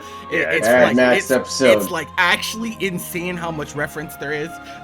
Yeah, like when they reference Mad Max, I was like, what the fuck? What? Yeah, just to, like, paint a picture of like how like well this show kind of like subverts your expectations with those type of things. Is like if you like look at this like show, like just the key art, and you say like, man, this show has like references to Mad Max or references to like Tron or there's like I don't know, an Alice in Wonderland episode. It's like that just like goes to show like, man, like anime is like fucking crazy, but like also like this show in particular is like extremely like eclectic in that way. Yeah. Sure. Just like talking a bit about like the structure of the show, it's an episodic show. Yeah. Where like usually, and like that's not to say that there's nothing that they work towards by the end, because it definitely does, just as a disclaimer before moving forward. But like most of the episodes like take place in a completely like different world from the last. So like they call it like pure illusion, these different worlds, and it's just like these two girls like going on an adventure like through these different worlds. It's like you can kind of like convince me that like each episode was like meant to be like a part of a different show than it was for this one. And that's not to say like, and I always like want to like make this point that it's not just like this show like throwing ideas at a wall and hoping it would stick, you know. Like there's like cohesiveness to like what it wants to say, and that is like pretty evident like by the end of the show. And I'm not gonna like spoil anything, but like one of like my favorite parts about the show is like what it has to say about creativity. So in like various like parts of the show, there is like a very like clear like commentary on restrictions on creativity. So like the main character, like Kokona, the one with like the blue hair, she kind of like lives a very like normal life, just going to school, like thinking about like careers like to do like when she's a member of society, and these like values are kind of imposed on her by like her family that is like not around but still like very like, you know, influential with how she lives her life. And it's very like it's characterized by like, oh, whenever she's in school, like the colors are very muted and like, you know, very like desaturated, and it's very like dull. But when compared to like the worlds of like pure illusion, which she like travels to with like Paprika, it's very colorful, it's very exciting, and it's very creative. And the episodic nature of the show kind of does a very good job highlighting that contrast. And like that is like kind of like where the show is like working towards, like by the end of the show, is like, you know, this is what happens like when you restrict creativity, and why like you should like never like feel ashamed to like pursue creative endeavors, which is kind of like the sentiment that director Oshiyama wanted to get across. Because like I said, like he hasn't really had much directorial stuff like beyond that, but he is like very like proud that he decided to take the plunge on this project. And I'm glad as well. I'm so glad that this anime was able to exist and that it made it to, you know, the screen from the creative process. And yeah, I think it's honestly a miracle, you know. Yeah, I think like one of the coolest things is like how the work itself mirrors reality, in that you know, the themes is centered around creativity and kind of taking the chance, kind of mirrors like what the director did in this case, like where he was already really an established animator. He was, you know, he's worked on some really, really big works in the past. He didn't have to take the chance to try to do anything from a director standpoint at all, but he did. And thanks to that, we were able to get this show, which is kind of like, it's crazy how close we can come to not having such great works in our hands, because it like there's definitely a timeline where he just is like, no, just keep doing what I'm doing. And kind of, you know, the stars really aligned for the show to like happen, you know. It's like, this show's like fantastic. I would actually like argue that like this show like has one of my like singular like favorite episodes in anime like ever, which is like episode 6, which is the one that focuses on Iro. Oh yeah. I love that episode. Like, yeah, that episode to me is like the what the show like wants to like represent, and also like how it shows like, man, like when you restrict creativity, like especially like if you're like an adult trying to like impose on the child, it just like doesn't feel good, bro, like in any sense. It's like but it also like ends on a very hopeful note, like saying like, oh, what we can be if that creativity is allowed to flourish, you know. And I'm like, dude, that's what anime is about, bro. Like this is why I'm here. That's facts. Okay, so definitely check out Flip Flappers if you're looking for some different stuff. Let's talk about one of the shows that we put on to talk about together, since we haven't gone over one of those yet. Now, I think SHIROBAKO? So is that the one we want to pick of the three? I only asked because like Dance might be kind of similar to some of the ones we've talked about before. When we talk about like, gender norms and whatnot, you know what I mean? SHIROBAKO is something similar to what Miguel's mentioned with, kind of similar with Bakuman. Okay, I mean either or, whatever you guys want to do. I don't really care.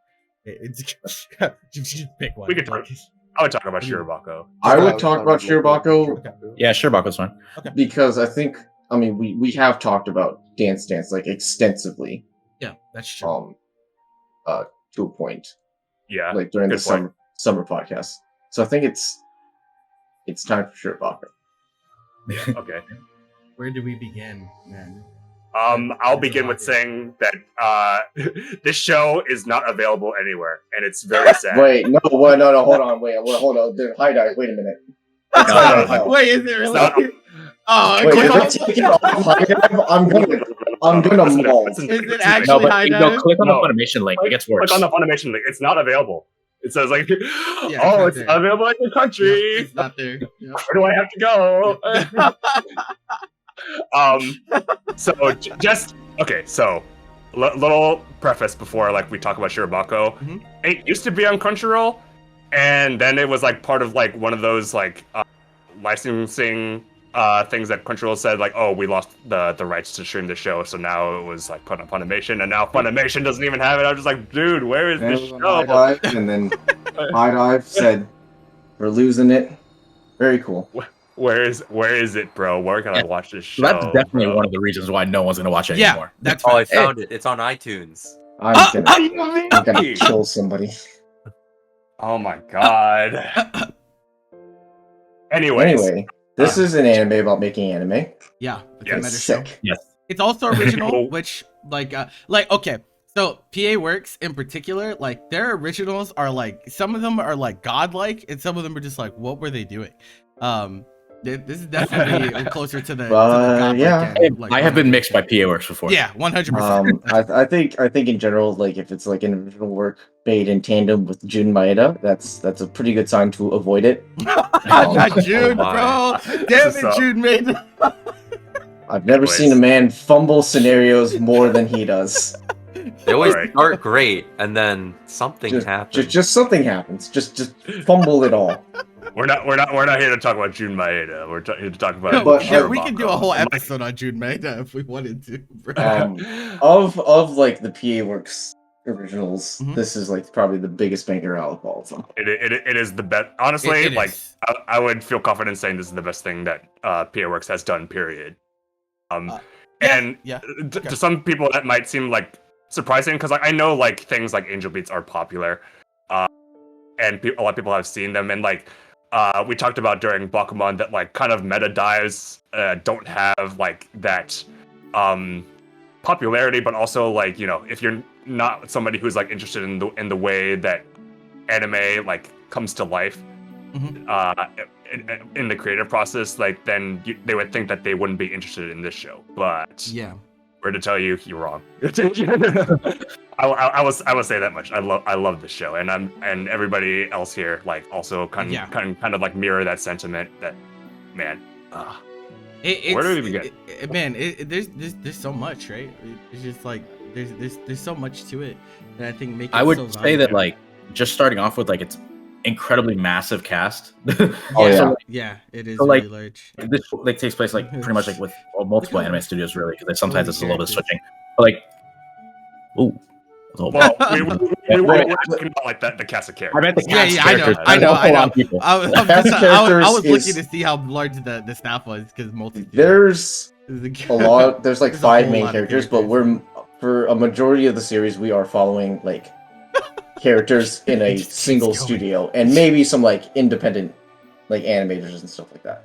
Yeah, I will say like on that subject that I think that this is like the best instance of an ensemble show that I've seen, and like what I mean by that is that like Dylan said, that there are 5 like main characters listed here, but really like the distribution of like significant time and character moments is very evenly distributed throughout the entire cast, which is impressive because if you see how many characters the show has, it's like I don't know, equivalent to like 3 shows really. It takes more than 2 hands, that's for sure. Yeah. Yeah, it takes more than like a few. We can probably like count like the number of characters that like get like meaningful like development. Like we need all of our hands, bro. It's like it's like that. It's like and like that's very impressive to me because like like if you have this many characters, like any like you know creative team would think that they would have to spread themselves like very thin in order to like make the characters like feel human, to like have like the audience like really understand and relate to their struggles in a creative industry. But this show like does honestly a very masterful job at making sure that you really get a good sense of like who each character is amongst this extremely expansive cast. And like some of my favorite characters like in anime like kind of stem from this show. Like I love like Erika Yano, like she's my favorite character in this show. But if you ask anybody else, like even in this like even amongst ourselves, like we all have like different favorite characters, I feel. Endo is my boy. I love Endo. Only Only 2 two of in the them. bottom, bro. We're not gonna go through that right now. Man. But yeah, like to me, like that's like the most impressive thing about this show. Like even like separating that from the fact that of what it has to say about like the anime industry, you know, and the insights that it gives, which I guess we can also talk about if you guys want to share on that. It's kind of weird because like I think that the fact that it's an anime about making anime it lends itself to people who just, watch a lot of anime, which is kind of like all of us, right? And I've always said that this is the type of show where like I felt like the amount of enjoyment that you get out of this scales with how much anime you've seen, because I feel like the more deeply ingrained you are in like the medium and like kind of the culture of like watching anime and being an anime fan, like being able to watch something like this that goes into the process of making anime, it just gives you an even deeper appreciation for everything that you've seen. And like the way that this show just kind of masterfully does things, like I have said before that when I watched SHIROBAKO originally, I just like the visual image is like the metaphorical image more so of me watching it is like my arms are crossed, I'm nodding my head, and I'm like, this is everything every like anime is trying to accomplish. Like this is the standard of like, this is the goal for like everyone else, and this it's just like doing it casually. And I'm like, damn, this show's kind of godlike. Just as like a personal like anecdote with the show. So like when I initially watched it, like I didn't watch it like the year release. I probably watched it like a year afterwards. Like I gave it like an initial score of a 9 because it was like extremely impressive. And I rewatched it like a few years later, and I'm like, when I had seen a lot more anime and was like more from in tune with like what I valued in the medium, I gave it like a 9.5. And on my most like recent rewatch, which I did with like Miguel when before like, because like we were trying to like prep him for the movie when the movie released, I gave it a 10. Like, because at that point, like I can really like see like what the show had accomplished when it comes to like depicting like the trials and tribulations of what goes into making anime, like as a creator, and like from all the different like occupations and perspectives, because like they really do like cover like everything. I'm not gonna say like everything, but like most things that you would associate when making anime. So like animators, both like key animators and like second in betweens, production assistants, so like everybody on the production team, writing, like script writing, storyboarding, coloring, character design, like even like CGI. It's so crazy like how like thorough of a dive this is into like the different talents that you need in order to like bring an anime to the big screen. One of like the really cool things, like just like your overall like fulfillment with your work, because like there was like this one character at some point who was doing successful work, but it isn't like totally what like she wanted to do. Because like, it just wasn't. It's like, oh, but this is like the type of thing that like all the anime needs this. Like it's an overlooked thing by like the fans, but it's like everyone appreciates like you're doing this type of work, but they didn't want to work in that. So it's like kind of valuing that. Like it's like, do you want to work in this thing that's like essential? Like everyone kind of needs it, or like what you really like want to do. It's like in the field like they wanted to do, but it's like not something they're super. Yeah, it was like CGI and like cars and stuff.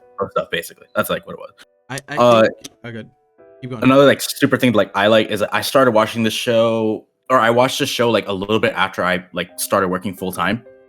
Like I don't know, maybe like a year or so after. I can't really remember, but like, and it was like just like appreciating like just the office dynamic at times, even though I don't work in a fucking anime office, obviously. Like, I'm not creating anime in my spare time, but like it just like the controlled chaos of like, or sometimes uncontrolled chaos of like working like in like office dynamic is like it's pretty appreciative. As I got older, I started really enjoy shows that take place in workplace settings. It just yeah. So the TLDR is, if you don't like this show now, it's because you've either not watched enough anime or you're not old enough. But you will. Yeah. So I just want to like go off of what Jeffrey said earlier. It's like actually a really really crazy thing to think about, because as all of us have obviously watched a lot of shows, definitely more than your average person. I experience the dynamic where I watch a show early on into my watching tenure, and then I go back and I watch that show after watching a bunch more, and you start to see more of the flaws, and you feel like the value has decreased. Like I could give you a specific example. Inuyasha used to be my favorite show before I started watching a lot of anime. Lord Almighty! Right, because it was the show that I watched early on Toonami, and I was like, "Whoa, this is really fucking cool." And now, having watched over 100 days of shows, I go back and I'm just like, yeah, this wasn't really that great. Looking back on it, but I think it's pretty spectacular that there are shows like this where it gets better with more that you watch. There's not many shows that I think you could really say that for, because as your palette gets more fleshed out and you experience more and more of what the medium has to offer, you start to see more of the shortcomings of some shows. But this one, like, more than holds up. It, like, you only really get the true appreciation once you've like put in the time to really understand what the medium is trying to accomplish and what it has to offer. Yeah, when I was saying before about like my own mental image of like me watching this and thinking to myself, this is the standard that all anime like strive to achieve, and it's just like here doing it, a lot of that idea for me, that image, where it comes from is the fact that so a lot of shows, right, have the whole like peaks and valleys, and like some are more consistent than others. I think that the level of consistency that this show like hits is I think it's probably has the highest consistency of like, not in terms of it's the most consistent show, but I mean like the absolute like minimum level, like the lowest valley of this show is the highest of like pretty much any show I would say that I've ever seen. If that makes sense. Like the valleys in this show are so unbelievably like shallow. Like it's like if most shows have an average of like, if they're valley, some shows that are really good, the worst they'll be is like maybe a 5 or a 6. This show at its absolute worst, I would say, is still like an 8 or a 9. Yeah, and I'd agree. I've never seen a show like be as consistently incredible as this one. It's like the some floor... shows. No, go ahead. Yeah. Like some shows will hit like 11 out of 10, 12 out of 10. And maybe the show like hits an 11 every once in a while, like, but it's not doing like, it's not making my brain like absolutely shatter and explode. It's just the average quality of it is so incredibly high. And it's not even like the average, it's like the absolute pits of this show are incredibly high. And that's something incredible. It's special. Yeah, we've all experienced shows that are good, but they have a lot of variance, right? Like their peaks and like, we talk about climaxes and very impactful moments to the medium. There are a lot of shows that are good, but most people, like when they watch shows, they evaluate on those peaks, on those climaxes. A lot of people will see these moments that are very impactful to them, or really hype or whatever, and they use that to identify the show. Like, this is what the Demon Slayer is. episode 19 effect. Yeah, exactly. Exactly. No, honestly, the Goku going Super Saiyan effect, right? Like, this is like very, very important to realize. And so, like, sometimes the valleys of shows don't get they get kind of glossed over because you're so busy looking at the peaks. But like, there's definitely something to be said by shows that just don't really dip. They just don't. It's there, it's good the entire time, all the way through, and no matter what, like at any point during the show, you're never gonna feel bored, you're never gonna feel like it's underwhelming. It just delivers constant quality. If you only think about Naruto's best episodes of the 700, it's a pretty good show. That's what I'm saying. Listen, like the worst thing in SHIROBAKO, the worst part of SHIROBAKO is the fact that the main character drives a CG car, but the sequences where the CG car are there are hilarious. So like, I don't care. They were drifting. I don't care. He's initial D'ing in a CG car. The car sequences were cool. The worst part of the show is something that I can enjoy. Like, no, it's not the worst part of the show. I'm not taking shit. I'm not taking shit for that. All right. Initial D enthusiast. Anyways, it's so sad the biggest barrier to entry of the show is that you literally can't watch it legally. Yeah. It's impossible. And like when I think about that, I'm just like, man, like a lot of shows that like that's the case for are like old and crusty, where like they're in like legal limbo and like it's not available anywhere, and like that's somewhat to be expected if it's like a very old work. But this is not an old work, bro. This is like still like it's 2014, 2015. I'm just like, why this show, bro? Like, why? Yeah, it definitely feels bad, 100%. But I think it's probably like one of the like anecdotal thing. So I had not watched the show until it was about to get taken off for Crunchyroll, and then oh my god, bro, Jeffrey had recommended it to me, and I was like, oh okay, cool, maybe one day. And then we got this notice that it was getting taken off on Crunchyroll, and I was just like in a Discord, I was like, oh lol, I guess I'll never watch it, and that just triggered the hell out of Jeffrey. I'm like, nope, we're watching it now. And then I was forced to watch it like literally there. Right? God, the movie experience was so much worse. For like the next like 3 days. Like, watching the movie was so there were like no fan subs up until oh my god. Up until like the movie release in the theaters, and it was like you had to go on a random Tuesday in August to watch. Oh yeah. We had one day to watch this movie. Yes. Like it came out on a Tuesday at 6:30 is when I had to watch it. I get off work like at 5:45. I was just like, the movie for the SHIROBAKO movie in the United States had one showing like across like the country like at one time, and we all went. I went with Bobby, Dylan, and Miguel. Like went separately to like their respective like theaters in their state. And I'm just like, I can guarantee you there was nobody in that theater either. Yeah, I had there were 3 people at my theater. There were at most like 8 people, including us, like in our theater, and I'm like, man. Why? Box office score for my theater was like $60. It also like is worth mentioning that like the SHIROBAKO movie kind of tanked because of COVID. It was like released in like 2020, and obviously you could not feasibly go to theaters to experience it. And even like the release in the US was still like COVID like had calmed down, but it was still like something you clearly had to worry about. And dude. Yeah, it came out in Japan February 2020. I don't remember when we got it, but it was sometime that same year. Hey man, maybe that was actually the prime time to put out that movie where no one could be too close to each other in the theater because there aren't enough people watching. Maybe, bro. But yeah, like the external factors that have stopped people from watching this series are just so unfortunate. And if you can get a hold of it, please just watch it. But we can't really like point you towards where you can find that. I would claim that this show is the closest to perfection that anything has ever achieved in this medium. That's high praise. That's bold high words. Praise. That's very, very high praise. True. I have shows that I like more, but like they have very easy flaws to identify. They're very easy floors to see. This one, it's microscopic, bro. The flaws in the show are microscopic. What are you supposed to say?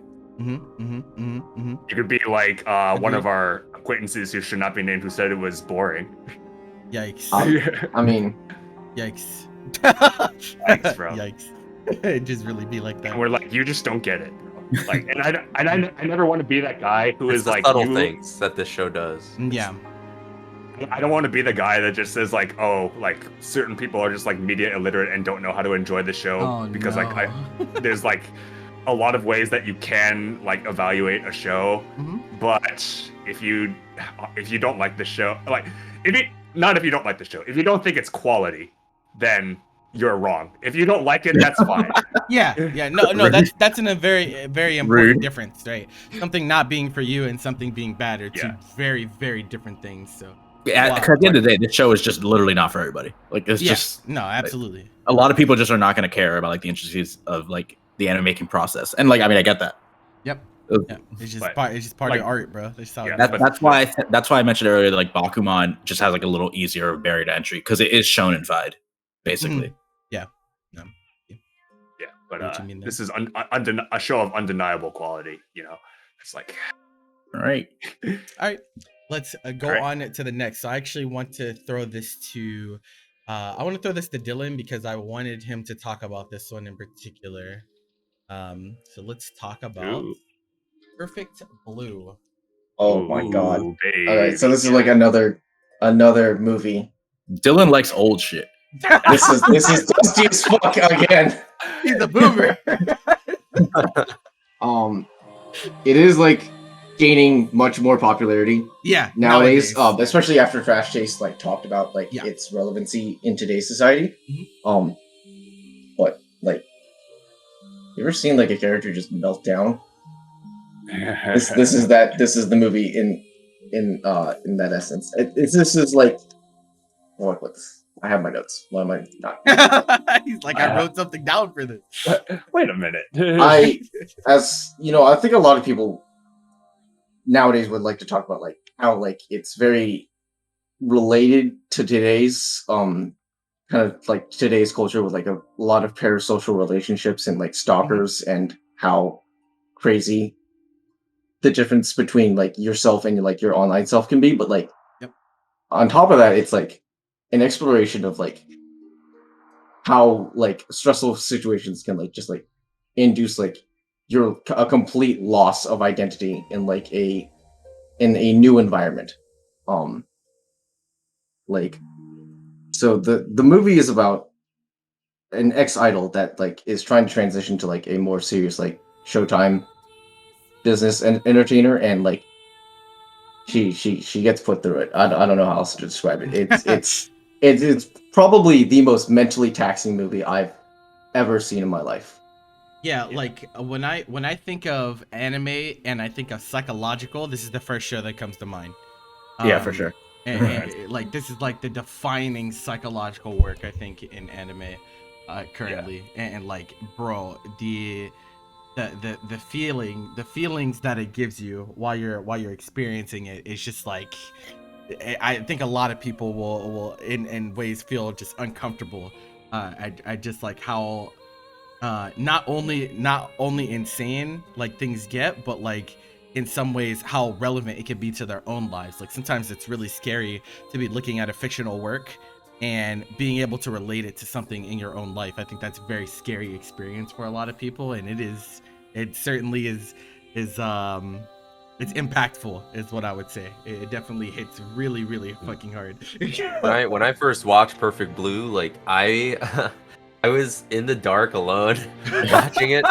that was a mistake. You guys are talking about how it messed with your mind, but I gotta say, like, I think the reaction I had in my gut, like my stomach absolutely flipping on itself while I was watching this, it's terrifying. Like, there's something about it where it's like the idea that like you can't even perceive what is real, and yet like you're being put through like these absolutely disturbing situations and you can't even discern like your left from right. It's just like, bro, Satoshi Kon is really, really good at doing these types of like psychological, like these like scenes of like psychosis where it's like you can't really trust what you're seeing. And when you start to really put together and understand like what is actually going on here, it's just, oh my god, it's just it's an insane trip. Like there's not many shows, there's not many anime period, especially not movies that like accomplish what Perfect Blue does in the time that it does. The way he sequences cuts, shots, scenes, and just like the overall like pace of the movie, like I don't think I've ever felt as close to like losing sanity as I have like with this movie.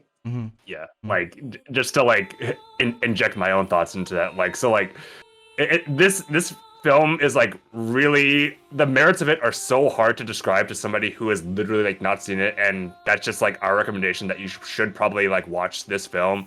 But like the way that the show like plays with like perspective, because like at the center of the show, it's a character study of like the main character and like the psychological like trauma and turmoil that like she goes through dealing with all of the really like dark like underside of like the idol entertainment industry and like the new like entertainment industry that she tries to like succeed in, which is like more so like acting and stuff. and man, like it's like disorienting in a way, but in a way that's like also like has an like a feeling of sophistication to it. It's like not like, oh, nothing is happening for no intended purpose. It definitely is, and because it makes so much sense is why it's like so like haunting and disturbing. Like this is like one of the only like experiences in this medium that like has literally like made my stomach churn. Like I have felt like nauseous like watching this, and it's like not even like, because like it's not like horror in that way. Like it's like not like, you know, trying to like be like gory or like trying to like hit a nerve like that just like it makes you like physically just like disturbed. It's like it reaches into like the deepest like parts of like your psyche and says what if you like didn't like trust yourself, and like what if you like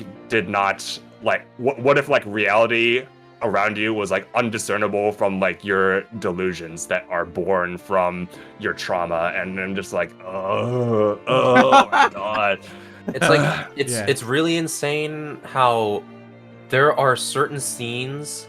It's because it's so it's like what Jeffrey was saying. It like starts in a way that like is grounded and like you can like kind of understand like where the issue is, and so it starts like in a way where it's very grounded. Like it doesn't just come out the gate being like absurd, like impossible to comprehend. You know, it starts in a more grounded place where you're like, dang, this is fucked up. And then you just keep on going, and as it starts twisting and turning and you just stop like being able to fully grasp what's going on, when things start to get more, when there's more like risk, like I think of moments where one of the characters is in what is seemingly like physical in physical harm's way, it feels so much more real because you just spent so much time not being able to tell that if this is real, this is the most real shit you have to deal with. You know, like go ahead. Like there's just like certain scenes in like another anime where it's like maybe there's a fight breaking out, but like in this series, it feels so much more impactful because it's one of the only things that you've been able to cling to with like some semblance of confidence. There's like a scene specifically where like they are acting a scene out. The scene is completely fake, but it feels so real. It's like taking a baseball bat to the face. I don't know how else to describe it. Definitely makes you feel something viscerally, and that's really really crazy shit. It's just unnerving and uncomfortable.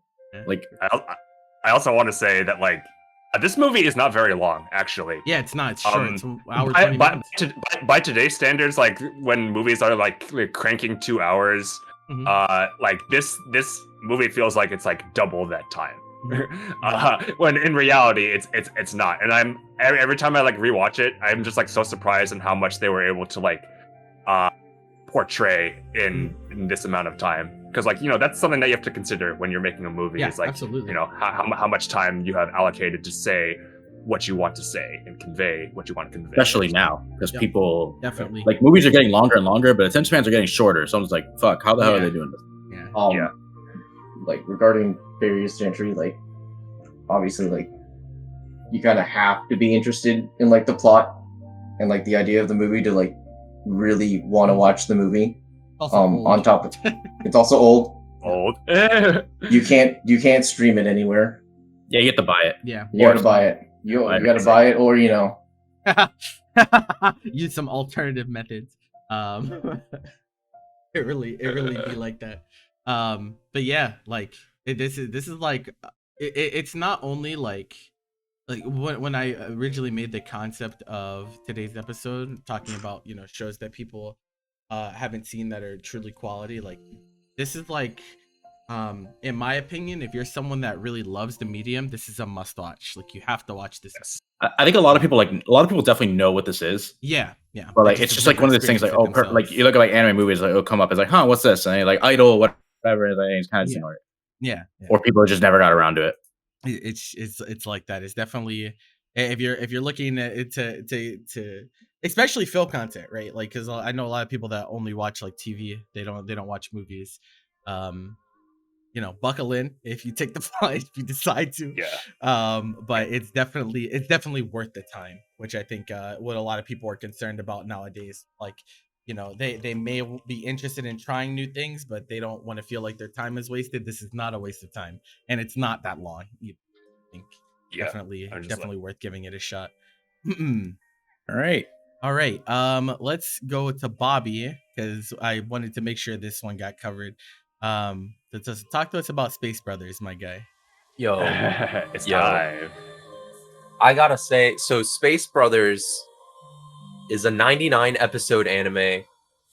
Well, there you go. It's a 99 episode slice of life, essentially, which is the most impossible combination that I think might exist.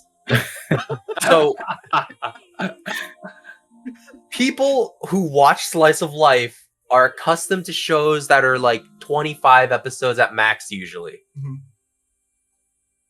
But people who watch long shows are usually in for like really building tension and action and really hype moments and stuff like that. Mm-hmm.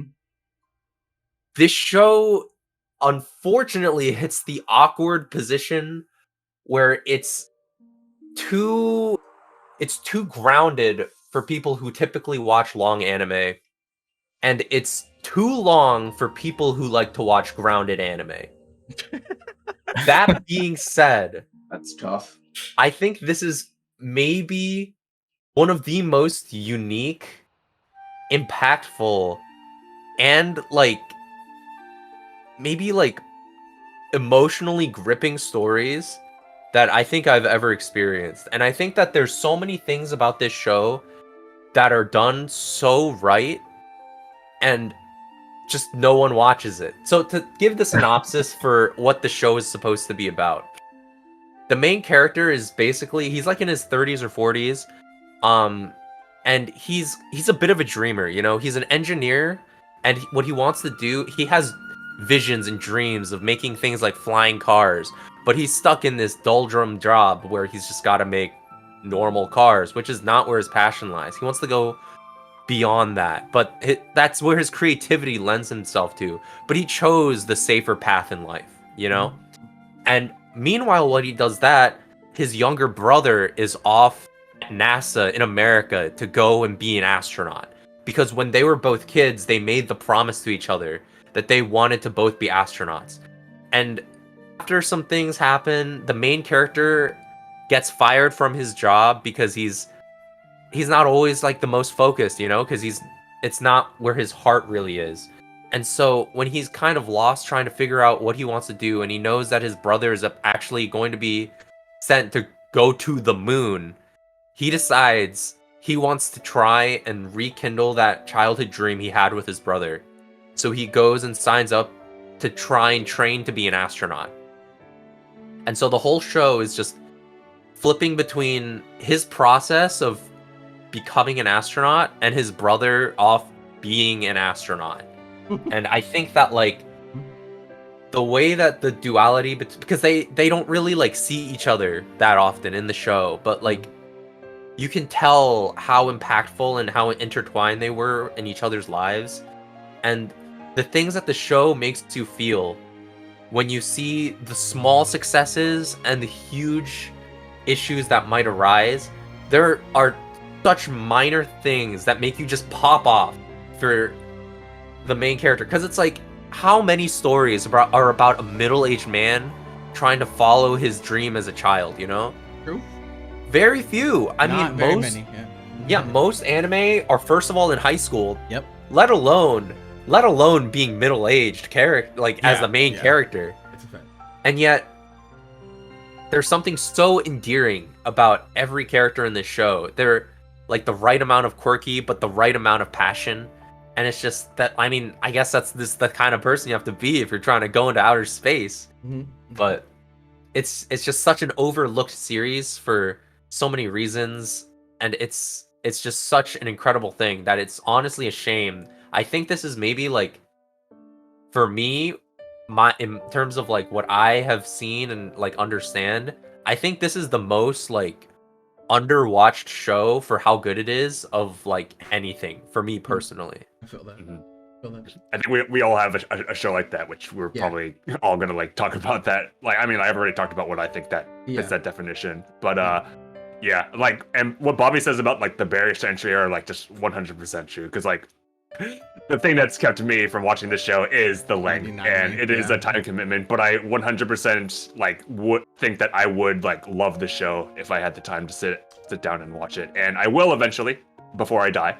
You have the word, bro. Die, that feeling, bro. Oh my god, I've experienced that feeling so many times. Like Revue Starlight is like a show that I've known for a long ass time. Like, because even before Jeffrey recommended it to me, Carmen recommended it to me. Wow. and I was like, I know I will love this show. I just have so many things that I'm watching.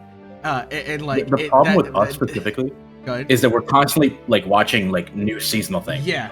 Like if we were just people like, you know, we're just like kind of like picking and choosing the best of the best that you get recommended, which there are definitely people like that. Yeah. It'd be way easier because we're like, okay, cool. Now we don't have there's nothing we're watching like, you know, generally week to week. You can just like kind of chunk out a few episodes a day or something. Mm-hmm. Yeah. But bro, falling behind when you have a repertoire like ours is death. So you can't fall, bro. If you're behind, you just never catch up, bro. Just be like that. I've seen like a third of this show.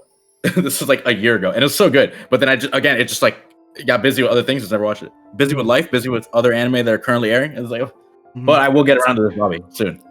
It's like this show is like such an anomaly too, because like when you like Bobby said, when you think about like almost 100 episodes of a slice of life done by, I think, what is like A1's B team. Yeah, the animation is not stellar, but it doesn't need to be. Yeah, B1 Pictures. Yeah. Okay.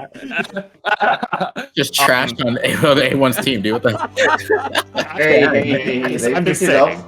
They picked it up. I just want to say that if you look at the score distribution, the most rated score is a 9. Yeah. I mean, That's crazy. I just want you guys to understand that doesn't happen. Usually shows peak at like 7 or 8. If it's peaking at a 9, this is something else. There you go.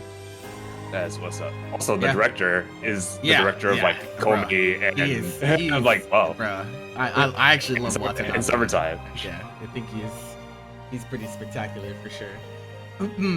But yeah, let's see what else we got. We still got some time here, so I want to go to me. What'd you say? Yeah. Let's do kids. I was gonna say let's go to Miguel. Make sure he gets kids on the slope. Kids on the slope. I felt that. I felt that the show. I felt that no, literally, I felt that the show. So Kids on the Slope is directed by Shinichiro Watanabe. I might have butchered that pronunciation. I think it's something like that. Yeah. So that's the guy who directed Cowboy Bebop and Samurai Champloo. So those are pretty well-regarded shows. And he also worked on Carol and Tuesday like after that.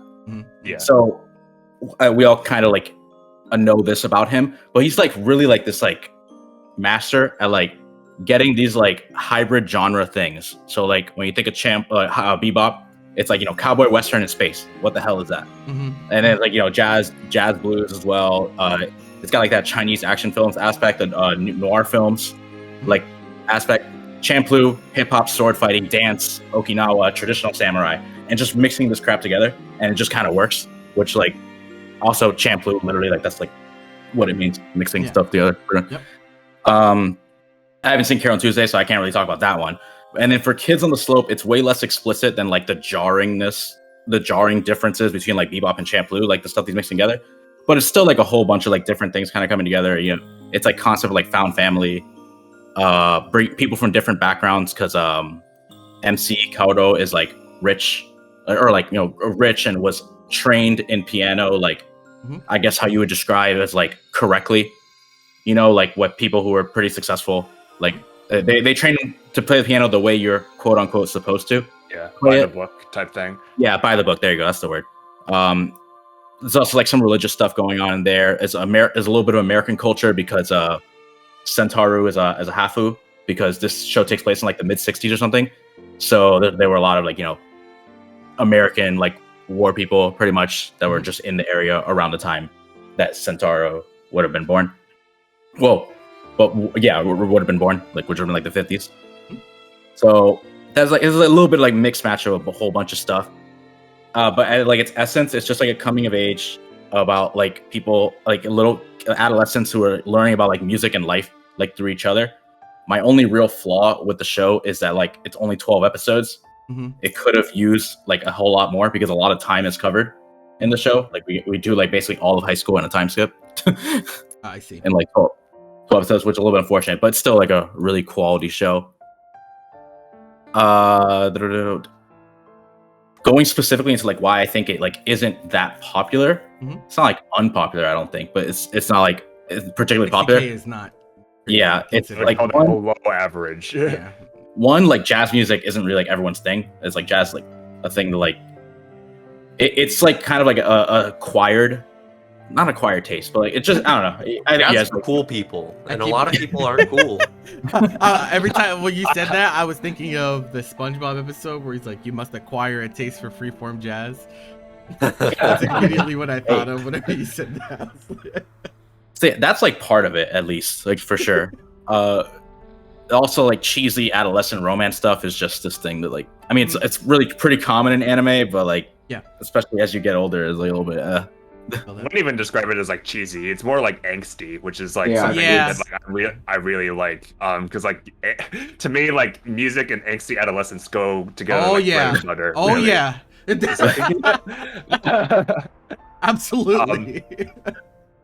Yeah, like I would like call this show like a pretty like perfect mix between like drama and music, because like it's not like one ever like overpowers the other. It's like I feel like most like music shows, like music is kind of like the focal point, and it's honestly like a turn away for a lot of people who like, you know, obviously like don't like music, especially like, you know, like instrumental stuff, like, you know, because like there's like drums and pianos and kind of like old school singing in the show, and like I think when people like think music nowadays, it's like, you know, highly produced stuff instead of like that pure form of music. And yeah, like I do like the show quite a bit, but like Miguel said, like the main like flaw of the show is that it's only 12 episodes, covers all of high school and a time skip, and I don't want to like imagine a world where like the show like has more episodes, because like it doesn't exist. Like yeah, I mean, like we already saw the end game. Yeah, we already like saw like what was like the end of the show, but it is like don't let that like don't think that makes it like a bad experience or anything. It's still a very quality experience if like our what we've said is any indication. But yeah, and like another like thing, so some of the super cool things about Kids on the Slope lies in like the details, specifically with the music. I think everyone here plays an instrument except me, so I'm definitely the least qualified person to talk the only about this. instrument I play is my fight stick, dog. All right.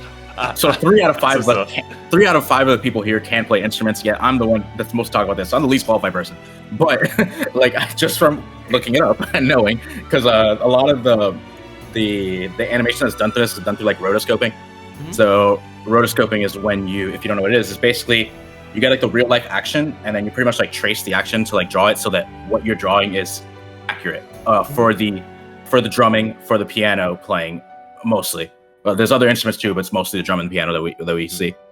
So that type of appreciation lies in the details that one requires a prerequisite of either being me and looking it up, because I see it and like, wow, this looks really fluid and cool. I wonder if this is accurate, and it was, or already knowing about the instruments.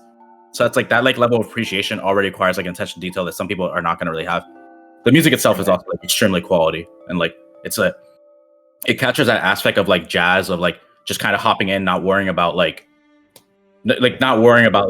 specifically what you're gonna sound like, just like hop in and like have fun and like do it, because that's like Sentaro's whole thing, where he just like the whole beginning of the show is just like bitching at Kaoru. It's like, yo, stop being a little bitch pretty much and hop in like to the music. Jazz and blues are a pretty free-form genre. Yeah, exactly. Probably the most free-form like of any genre. So and that's the disconnect that lies between like those two characters, because Kaoru is like, I know how to play correct, and he's like, or I know how to play perfect rather. I'm trying to remember the exact terminology. We say, I play perfectly, and Sentaro's like, no, you're playing correctly, or it's like something along those lines. Hey, Miguel, if your account is says anything like of you like not being like experienced in music and you still think that the show is amazing, like that's a testament to to people who like think that they want to enjoy the show if they're not experienced in music. It's just like it is one of those types of shows where like the perceived prerequisite is actually like very misleading. It's definitely less about the music as more as it is like following these characters through their adolescence. I love Sentaro. He's fucking awesome. The music is a bonus. Yeah, it is a vehicle for these characters to like interact with each other and bond. Yeah, opening banger as well. There you go. There you go. Oh, I forgot to talk about music. All right, if we get back to it, we can get back to it. So one of the thing I like Sentaro is that like, so he's like pretty like a misunderstood person. He's like he's a half obviously. So like I say, he's part half American, half Japanese, and he's like really big, like for his age. He's like way taller than everybody. He's really strong. So people are just kind of like scared of him. But he's just like at the essence, like he's a nice guy. There's nothing really wrong with him. People are just in general from first impression are just scared of him because he's perception is reality. And but this guy just likes music. He likes to like show his like passion to like other people, but like most people just like don't really get it. And he's trying to use music to like get the other two leads in the show, like to like partially loosen up and also just like learn more about yourself. Good show. He just wants people to be true to themselves, bro. That's what's up. He's a homie and a goon. Yeah, pretty much. Homie and a goon. All right. Going on to the next. So Jeffrey, which of your remainings do you wanna cover? This will probably be the last one you'll get to, so choose wisely. Okay. Well, now you say that. Let's talk about Rakugo Shinjuu. Which is a show that I've mentioned in passing a few times on this podcast, but now it's kind of the time to like kind of dive into what makes this show like one of the best experiences in the medium in my eyes. So just like a very brief introduction to like what it is is obviously a show about Rakugo that was produced by Studio Dean in 2016, which leads me to believe that there's kind of like an overshadowing with one of Dean's other show that year. Yeah. I don't want to say that for sure, but like it kind of bears mentioning. Yeah, for sure. It's based on a manga which I have not read or experienced, but like I don't feel like that's a prerequisite to enjoying the show. So as I started with like Revue Starlight, I kind of talk about the barriers to entry that this the show has. So I think like the biggest and most like evident like barrier to entry is that this is a series that is centered around a Japanese storytelling art form that is crafted to be enjoyed by Japanese-speaking audiences. So it's understandable why the international appeal of the show is quite low. And like this goes into like what I was like talking about like with a few of the other shows that we've talked about, where like people think that that an understanding of Rakugo as an art is a prerequisite to enjoying and appreciating the show, which I think is untrue. Because like this show does a really good job at portraying Rakugo as an engaging and expressive art form with a very like long storied history. But it also like shows that how like it's pretty like reliant on vocal techniques and playing with like the Japanese language in order for like people to like understand its draw. And that doesn't immediately appeal to a lot of people because like I don't speak a word of competent Japanese, and I can understand that if somebody was like in my same position that they would think that something that relies so heavy on the Japanese language is something that would not resonate with them. And like I said, I understand that. And the second barrier to entry, kind of like a lesser one than the first one, but like it looks like a historical show, and historical is like a very, very unpopular genre. kind of like for the same reasons where like they think that they have to like be interested in Japanese history in order to get the most out of the show, which I'm not gonna deny that would probably enhance the experience, because like this show does tie in like Rakugo's like evolution in like pre and post war Japan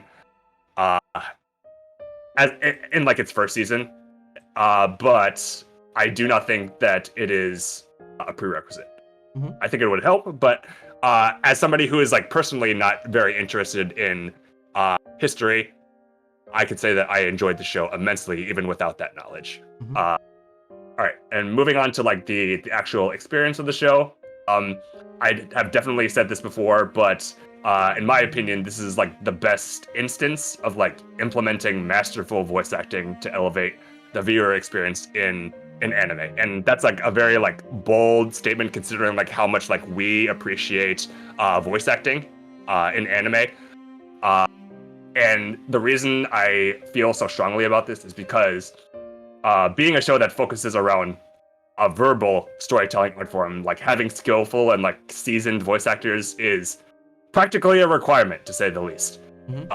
And like every character in the show was like casted with a lot of like care and consideration. So like if we can like scroll down to like the voice actors of a few of the characters, I'm not going to list them all, but just like the Rakugoka who perform the shows.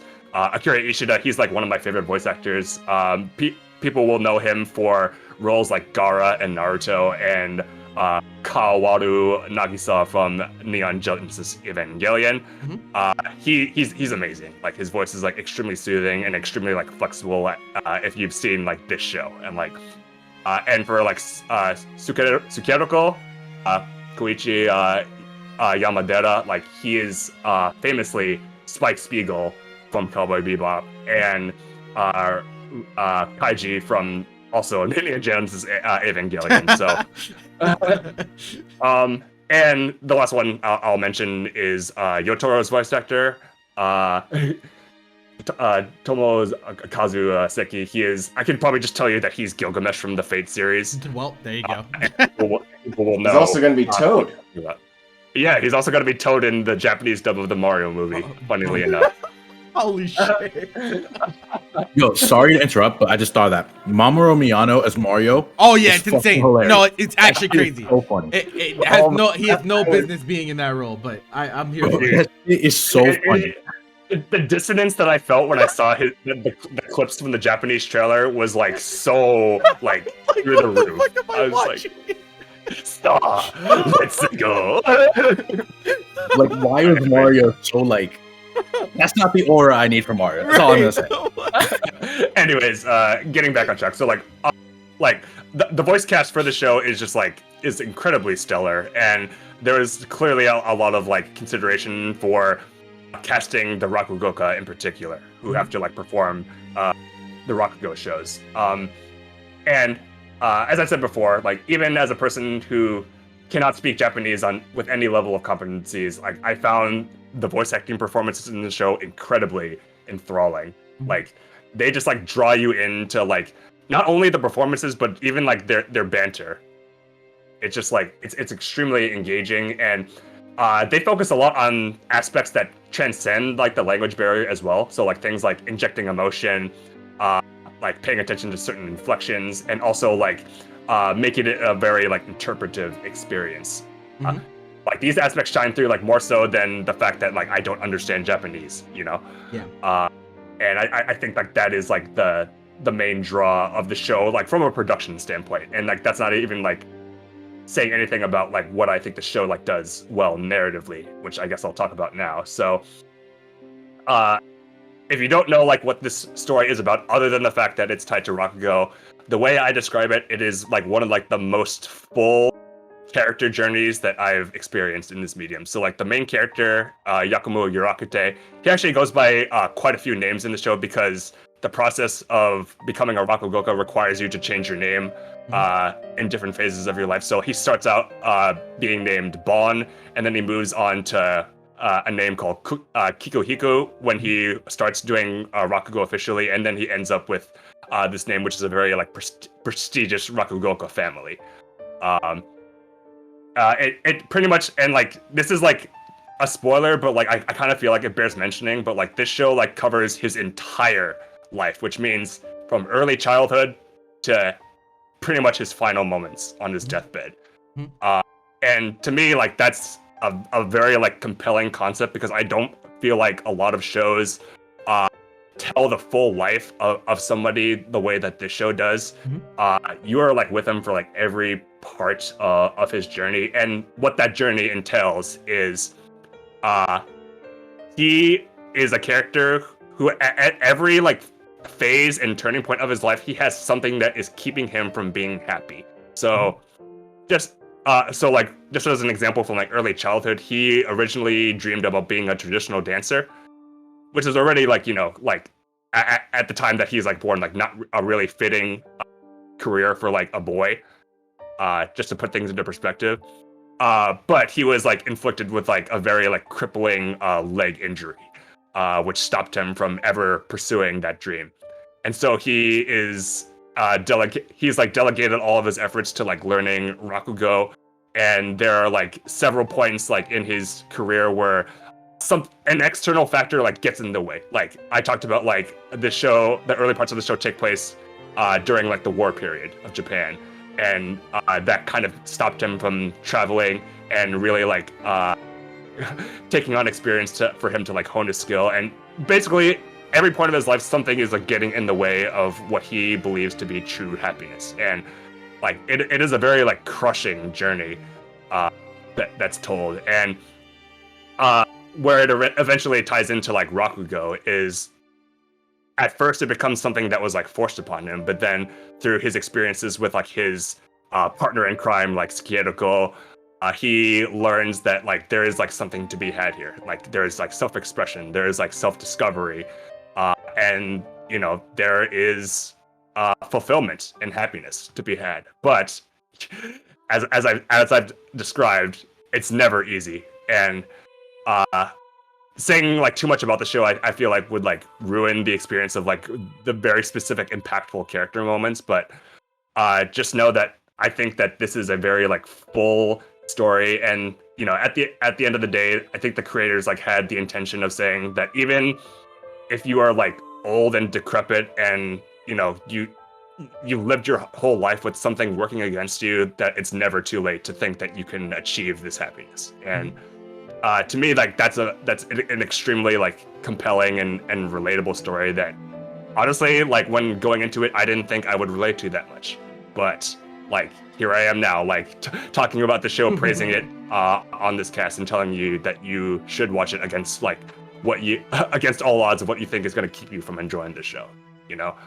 And I'm pretty sure that I'm the only one who has like watched the show. So, and Miguel has seen a little bit of it, like when we sampled it, but he still needs to finish. But yeah, this is a show that like what it's good at, it's like the best at. Like I said, the voice acting is spectacular. Like, and throughout the entire show, like there's like very like intentful storyboarding that gives like, you know, visual accompaniment to like what is like being said, and like what is like trying to be captured, given like the characters like frame of minds and like mental headspaces at different phases of their life. And it's just like it's great. And like I have like described this also as like what Space Brothers is to Bobby, because I feel like there's very like similar like takeaways from how Bobby has described Space Brothers and how I've described this show, except that this show is a little bit more digestible in that it's shorter. So it's like 25 episodes total, I think.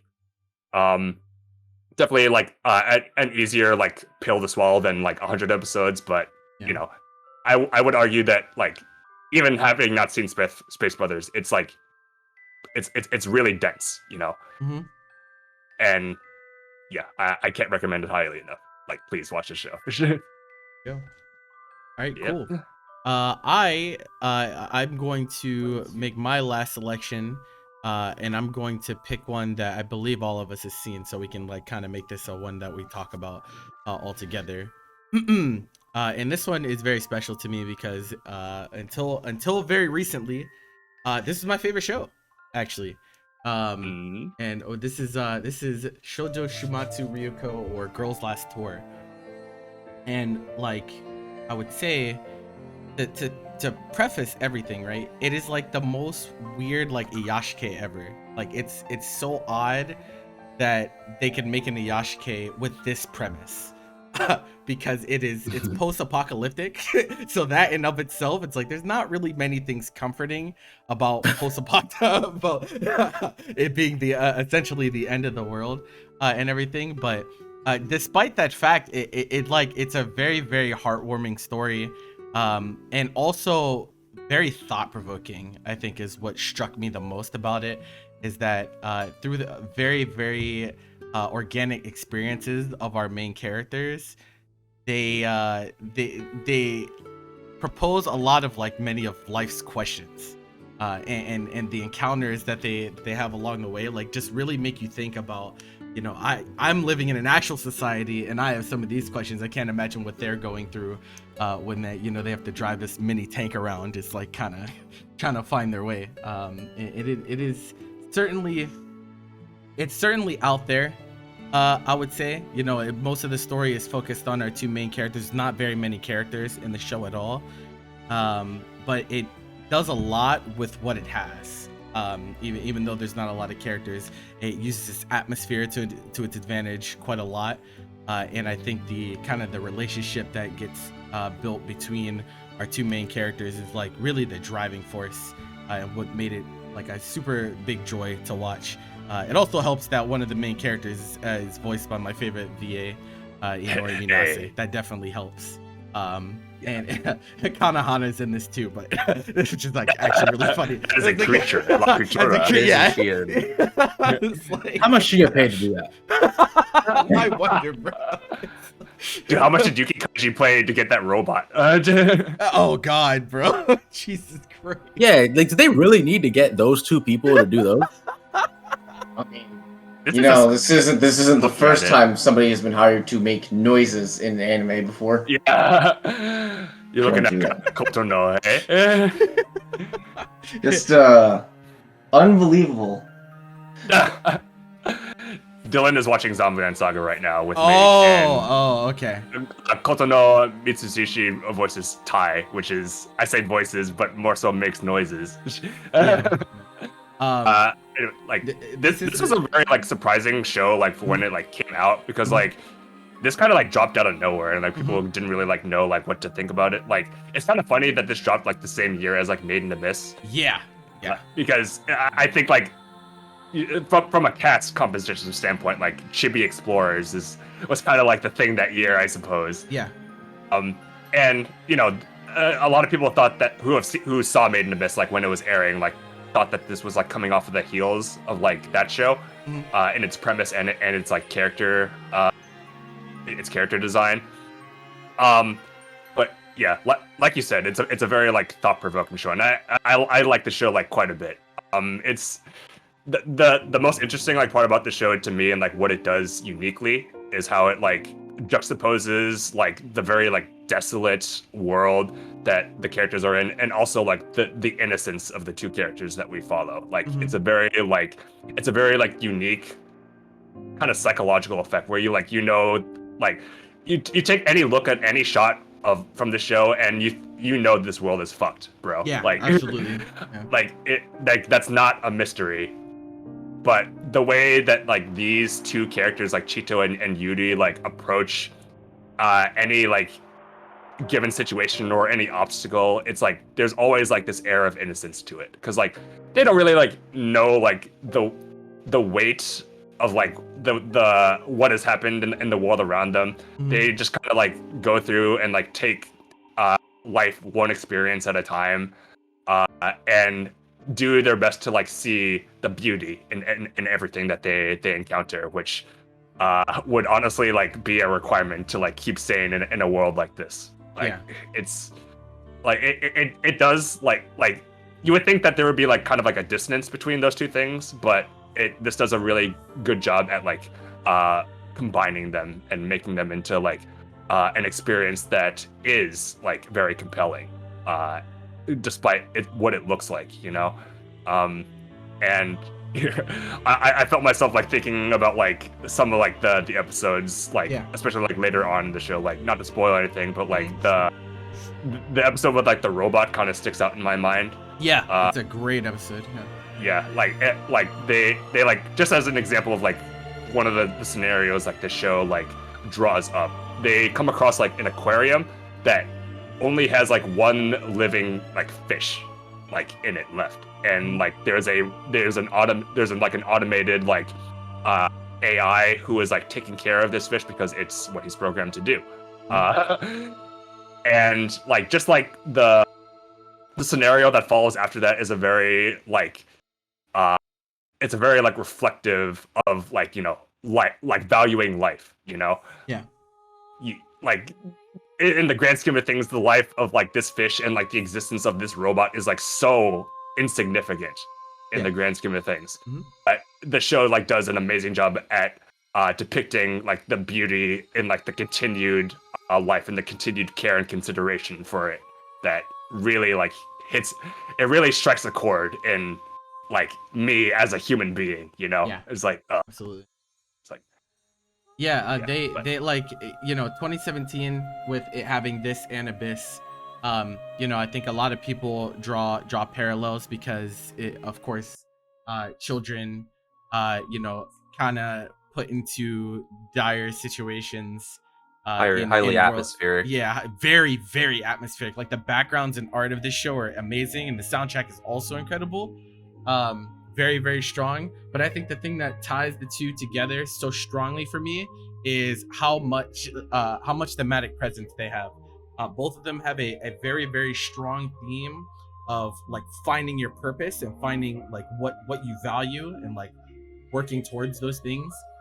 Kind of discovering what it means to live, right? To be human, to have purpose, and like both of those shows do it a lot, and this show does it in a different way than that one for sure. Like every episode, every encounter kind of ties into that overarching theme, and like a lot of the ways that it chooses to evaluate those themes is like kind of unexpected in some ways. Like you wouldn't expect for like the aquarium episode that he's talking about, I did not expect it to get to that place. It's actually like very deep and very thought-provoking. I did not think that this episode that started like very surface level, you know, just wanting to eat a fish would get to that point. You know, it just takes you to a place that you didn't really expect to get there. And I like really value it, and I feel like every episode has some message on that level that they're trying to like really make the watcher think about. Despite what the series like may look like on a surface level, it's actually like a very like uplifting experience. Yeah, you know. Yeah. I feel like more like in tune with like my humanity watching the show than I watch with a majority than I have with a majority of things that I've watched. You know. And there's power to that. Like that's like part of art, bro. It's like it's also feeling like you understand these things and that the artists understand these things about us. Yeah, I mean, like it just works the way that they've set it up, because it's like within the desolation, the only thing you can focus on is what is fundamentally important, you know.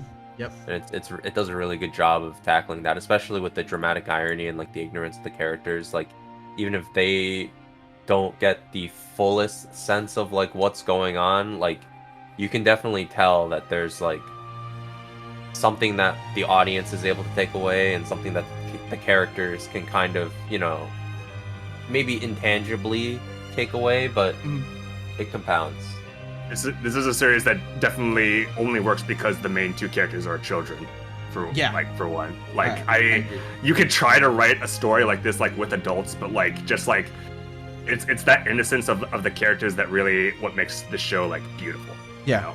Absolutely. And also like believable, because like there's like probably like few humans on Earth that could probably like, you know, maintain their sanity seeing what has happened to the world around them, and we can kind of see that like the way that these two characters like see the world is like what makes the show work at the end of the day.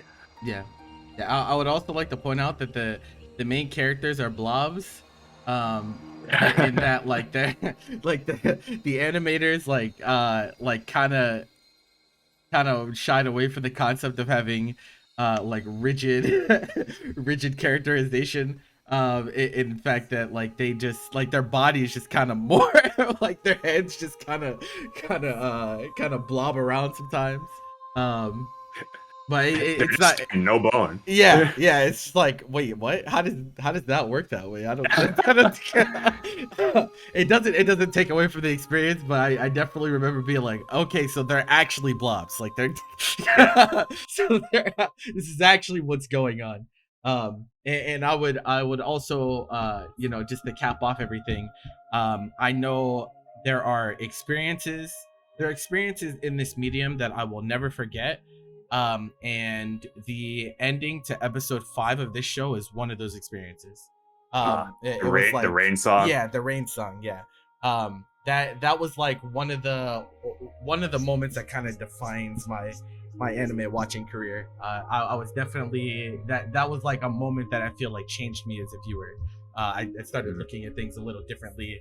That experience I hold very near and dear to my heart. So it's definitely a reason that this show is so important to me, which is why sometimes it's a little bit disappointing when not as many people have seen it as you feel like they should, because like this is like one of those that I'm like, bro, everyone should watch. What talking about?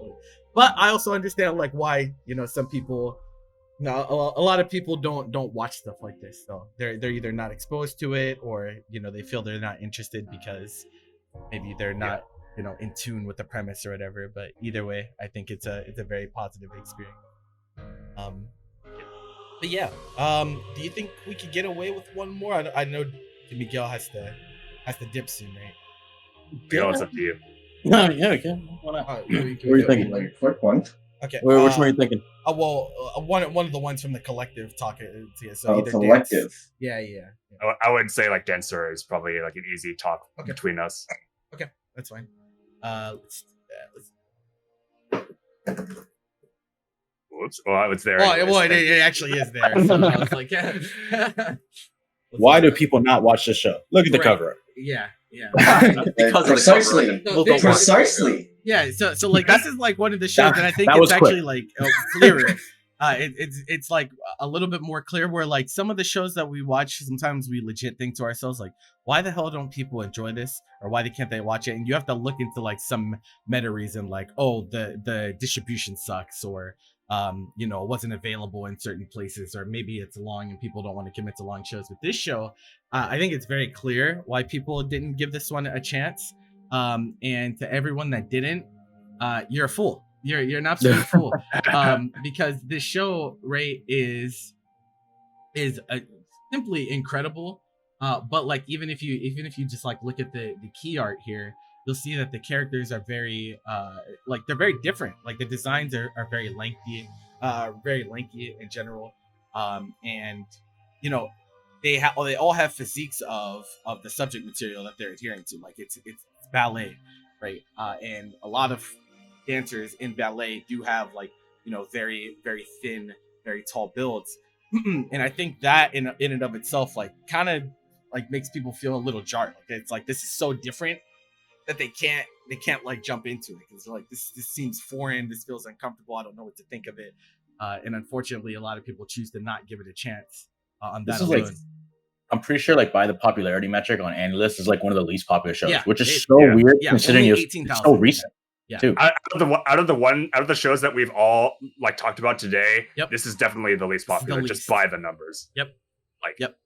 Simply, it's crazy because it has a good studio behind it even as well. Mappa, of course, very very very proven and everything. I will say that it aired in a season that was like super stacked season. It was like actually a fucking that is crazy ass season. I mean, it's been a stacked year. Yeah, it has been. It has been. But I would say that one of the reasons that the season was so stacked is because of this show.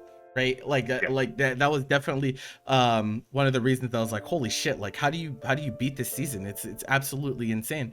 And against all odds, it's because like if you're unaware, like we did an award show like for the spring season when this show aired, and this was our collective best anime of the season. And it's so crazy to me because like our experience, like even like before knowing what the show is, it's funny to think about that the things that drew us to the show are the things that you know, people like did not find like, you know, approachable about the show. Which is in regards to like the premise, because it's very niche. Like this show definitely falls under like the category of it's like an artistic niche that hasn't really been covered in anime manga to like this degree. So like ballet, it's very similar to things like Welcome to the Ballroom, which Bobby has seen that show, and it's like in a similar boat, except that series is definitely more popular than this one. And also things like Smile Down the Runway, for instance, which that's a show about... I almost put that on my list, by the way. Like, I almost put that is a series about the fashion industry, like models, and also like the designers, and that's enough to like really like stop people from like diving into the series. Like, oh, I'm not into ballet, or I'm not into ballroom dancing, or I'm not into fashion, like, so I'm not going to enjoy the show. And people kind of just don't realize that like ballet, like in the show in particular, can really be like a stand-in for like any type of passion, you know. And I really think that is like the best merit of this show, is how it like ties in like the different attitudes towards like this passion between like the characters, and how faithfully it represents that art through its character animation and its recital sequences, and also the process of learning. Like it really gets everything. And I can't say how accurate it is supposed to be, because like obviously I'm not a ballet dancer or a professional dancer by any means. But you know, just the way that the process and like the finished product was captured, I can only imagine that this is like, you know, obviously a lot of research went into it, which is like the biggest thing, and a lot of care and consideration for the art. And yeah, like just like, again, with it being like very unpopular, like part of me thinks, and this is probably like not like this is probably like not true, but like I feel like this gets overshadowed by other things that Mappa has also done this year, in particular, because like Mappa, like you said, Mappa is a very like big name studio, but I also think that that's due to like the material that they've acquired, you know. So things like Chainsaw Man and things like Attack on Titan and things like Jujutsu Kaisen stand at the top of popularity amongst the things that Mappa has done. And so like this show, like it's easy to see why this show would get dwarfed under all of those. And, and like I was talking about before, right? The season that it aired in, like listen to the shows that it was released alongside of: Spy X Family, Kaguya 3, Shield Hero 2, Komi 2, Shikimori-san, Summertime Render. Like, bro, like it's these shows is not like the other. It's just it's tough, man. It's just really, really hard, I think. Oh my gosh, Aharen-san was way more popular than I thought it was. Yeah, no, it's very popular. It's a goofy show. It's a very funny, goofy show. It's something about like, I think like the art style is definitely one thing. Like you look at this key art and it's just like there's just two incredibly pretty boys, like, and one girl, and I think like that on its own probably makes people feel a certain way. Like we talked about this, like and it's just like, I don't know, like I think people probably get the wrong impression, and even when they read the synopsis, I feel like they don't really get it. Like they think it's a ballet anime, and I think people like go under the idea that it's like incredibly girly, but like I don't know, man, like this is like a shoujo. It's so passionate, like in like it's not even passionate in like that flowery type of way that like you would expect from like maybe a shoujo. Like this is like fiery. Like this show has like an energy to it that's like, I think is not understood or represented. I think people just get not the right idea about what this like really feels like. Like when I was watching this, I really felt like there are a lot of times where like at the core of my being, I was like being shaken in like that way that like I don't think I felt since like I was watching like long running Battle Shonen as a kid, when I had like no perception of like what is sick or like what is hype, you know? Like I was just like, oh my god, this, like there's something, it lit a fire at like the core of my being when I was watching the show multiple times, and I was just like, bro, like like that's like another thing because like as much as we're praising the show, like just from the premise alone, like it's not enough to like make a good show. Because like I've seen like a lot of like shows that like focus on like a niche that I found like pretty like underwhelming. And so like while like the premise like intrigued me and I really wanted to like see like if it was going to be good, like it's another thing to like actually execute on that premise. And boy did this like show deliver that in spades. It's like oh my god, like just like the way it like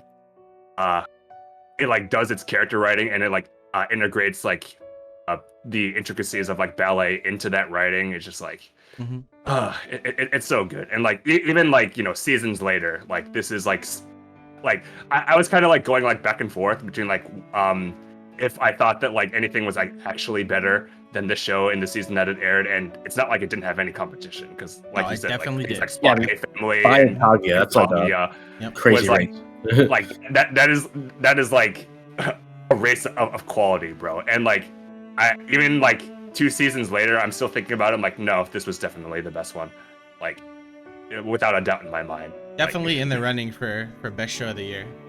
Yeah, for sure. Was this 2021? No, it was 2022. It was this year. It's 2022, bro. Yeah, it's April. The year goes by. It's crazy to think, right? It's just been so much stuff. So yeah, like, you know, what could be better this year? It's like there's a lot of, I don't know, it's hard.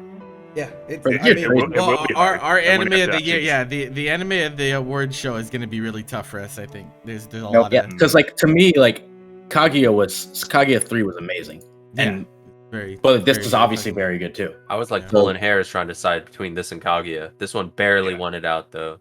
Yeah, I don't remember who I voted for, but I don't. It's been a while. So that says a lot. Like honestly, we've been blessed this year with shows. Like 2022 has been immaculate for the medium in general. I think. Slight detour. While we were like preparing for this, we were kind of like talking. We kind of ended up in this like rabbit hole, just talking about like specific years that were really good. Yeah, and I was like, 2022 is pretty up there. Like it was like 2006, 2018. Yeah, or like 2006 has like a million of like the really popular shows that like got people into anime like today. Yeah. Like Death Note, like Haruhi, Code Geass. Yeah, like those are like, especially Gintama. I didn't know that. Okay, there you go. I know that one. He's like, I slide that in there. Gotta toss it in. Yeah, if people like Gintama. 2018 has like all of Jeffrey's favorite shows. Yeah, 2018 is OD. Like, 97 is like Dylan. There you go. So it's like, it's like kind of like where does 2022 lie in like those like goated year categories? It's really up there, bro. It really depends on what you value, but my favorite year.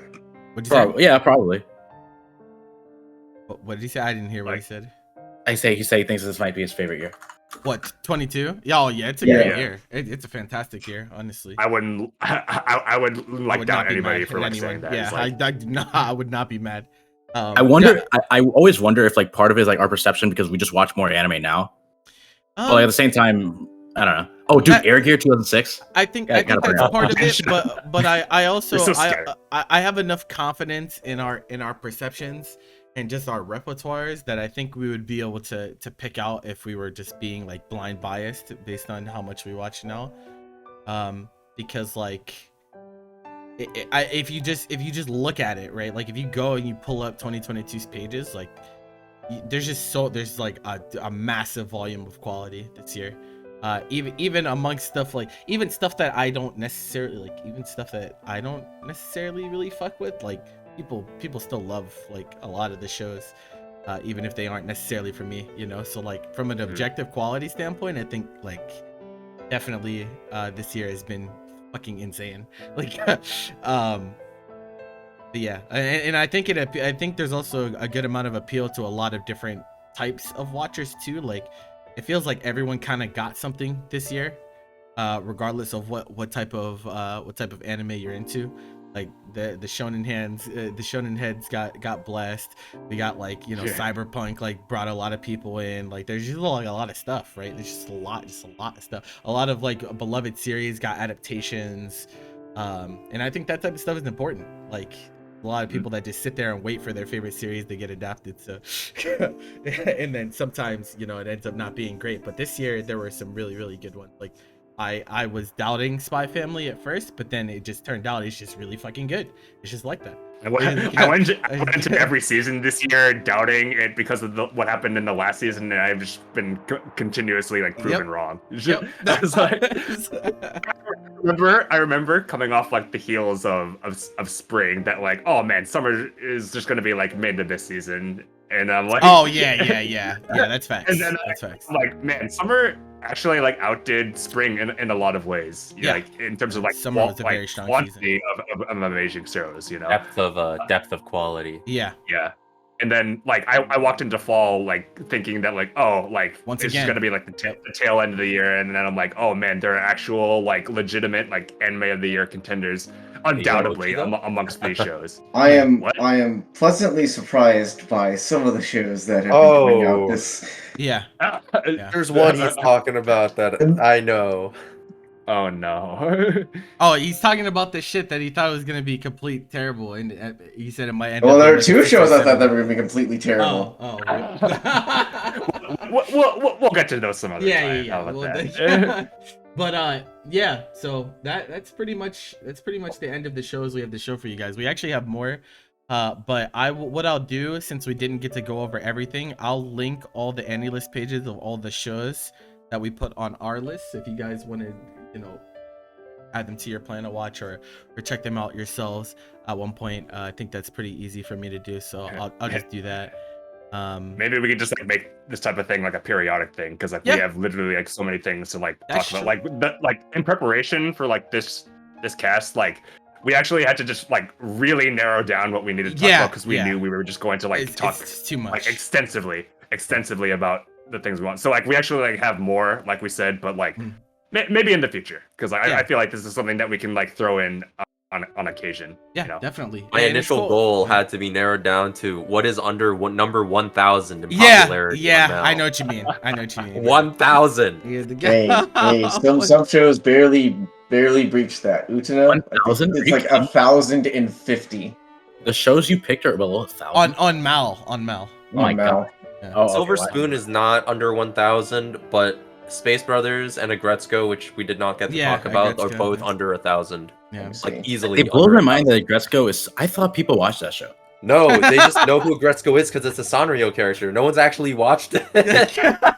I watched the first season. It's pretty good. I get it. It's pretty good.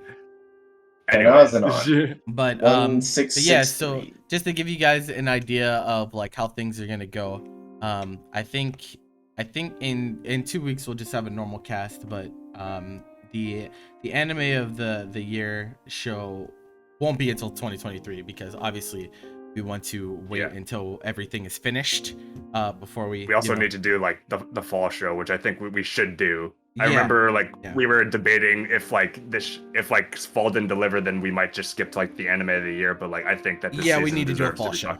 We have to do a fall show. So like maybe so in 2 weeks most things will be on like episode 11, I guess, right? 2 weeks. Yeah, 11. So, we could do fall show in 2 weeks and then shoot for in 2 weeks. I've got a show that's already wrapping up next episode. Well, I don't think that's most though, right? Or no, that's not most. I think most is on. I think most shows are on episode 9 right now. I think the two holdovers that aren't gonna be like covered are probably gonna be Kantai, which like. Yeah, I mean that got like I don't know. They're like doing a weird release schedule for that. OG-san like it's still behind. Yeah, it will be picking back up the season though. Yeah, I mean we don't have to rush it. But we do have to. Oh well, I do want to for the anime of the year things. I do want to get like community poll just to see what people thought the best show was. It would probably just be like a 1-question form. That is like, what was your favorite? Like, what do you think the best show was in 2022? I'm just curious to see what people think. That's going to be interesting. Yeah. I think we're going to get a lot of different answers, and I think that will add to our point of the overall quality that 2022 brought to the table. But yeah, so we'll look for an appropriate time to do fall, and then anime of the year. We have You'll know there's when it gonna be a happens, lot of talking. so. Yeah, there's gonna be a lot of talking for anime of the year. Like that's gonna be some long God. conversations. Yeah, it's gonna be some really long conversations about what gets anime of 2022 because we don't take this type of stuff lightly. But Prepare for your yeah, fight. So, as a closing sentiment, make sure if you haven't already, you join us in Discord. If you ever want recommendations, if you want people to talk about anime with, can go to the link in my chat or in the description. If you're watching this on YouTube, we love new members and we love getting people involved with the community. Definitely recommend you guys check that out. Also, make sure you follow us on Twitter and subscribe to our YouTube. A lot of people apparently didn't know that these were on a separate YouTube than my main channel. So yeah, if you're watching, it is a different channel. !anime in the chat. You can follow it there. Make sure you sub and make sure you watch some of the previous episodes. This is actually episode 15, which is crazy to think about, right? I can't 15 episodes like we've done. Like I'm really happy that we got it off the ground, and it's definitely something that I'm like really proud of. So it's been like a really fun year to talk about anime on top of there just being quality. So definitely a very positive experience for me. Hopefully Definitely for a you great year guys to too. be doing this. Yeah, no, absolutely. Yeah, it would really suck to have like a shitty year of anime as we're trying to like tell people. 2023 like, has big shoes to fill. Whoa! Hey, let's not get. Hey, let's knock on wood. All right, I don't want to go into next year thinking that we're gonna have a dry year. Oh, I mean, I have no idea. I don't know what 2023 is gonna hold. I mean, Dylan watches the bad stuff anyway, so it works out. Yeah, that's true. That's true. That's definitely facts. I want to stop. I kind of want to stop. There are things I need to catch up on. He's overwhelmed himself. A critical mass of garbage. I can't watch the good shows because I'm too busy binging the bad shows. Help me. That's actually insane. But we just want to say, of course, again, thank you guys so much for supporting. And whenever we decide to do this fall episode, we'll be sure to keep you guys updated. But that is it from us for now. You guys have a great rest of your day. We'll see you in the next one. Bye.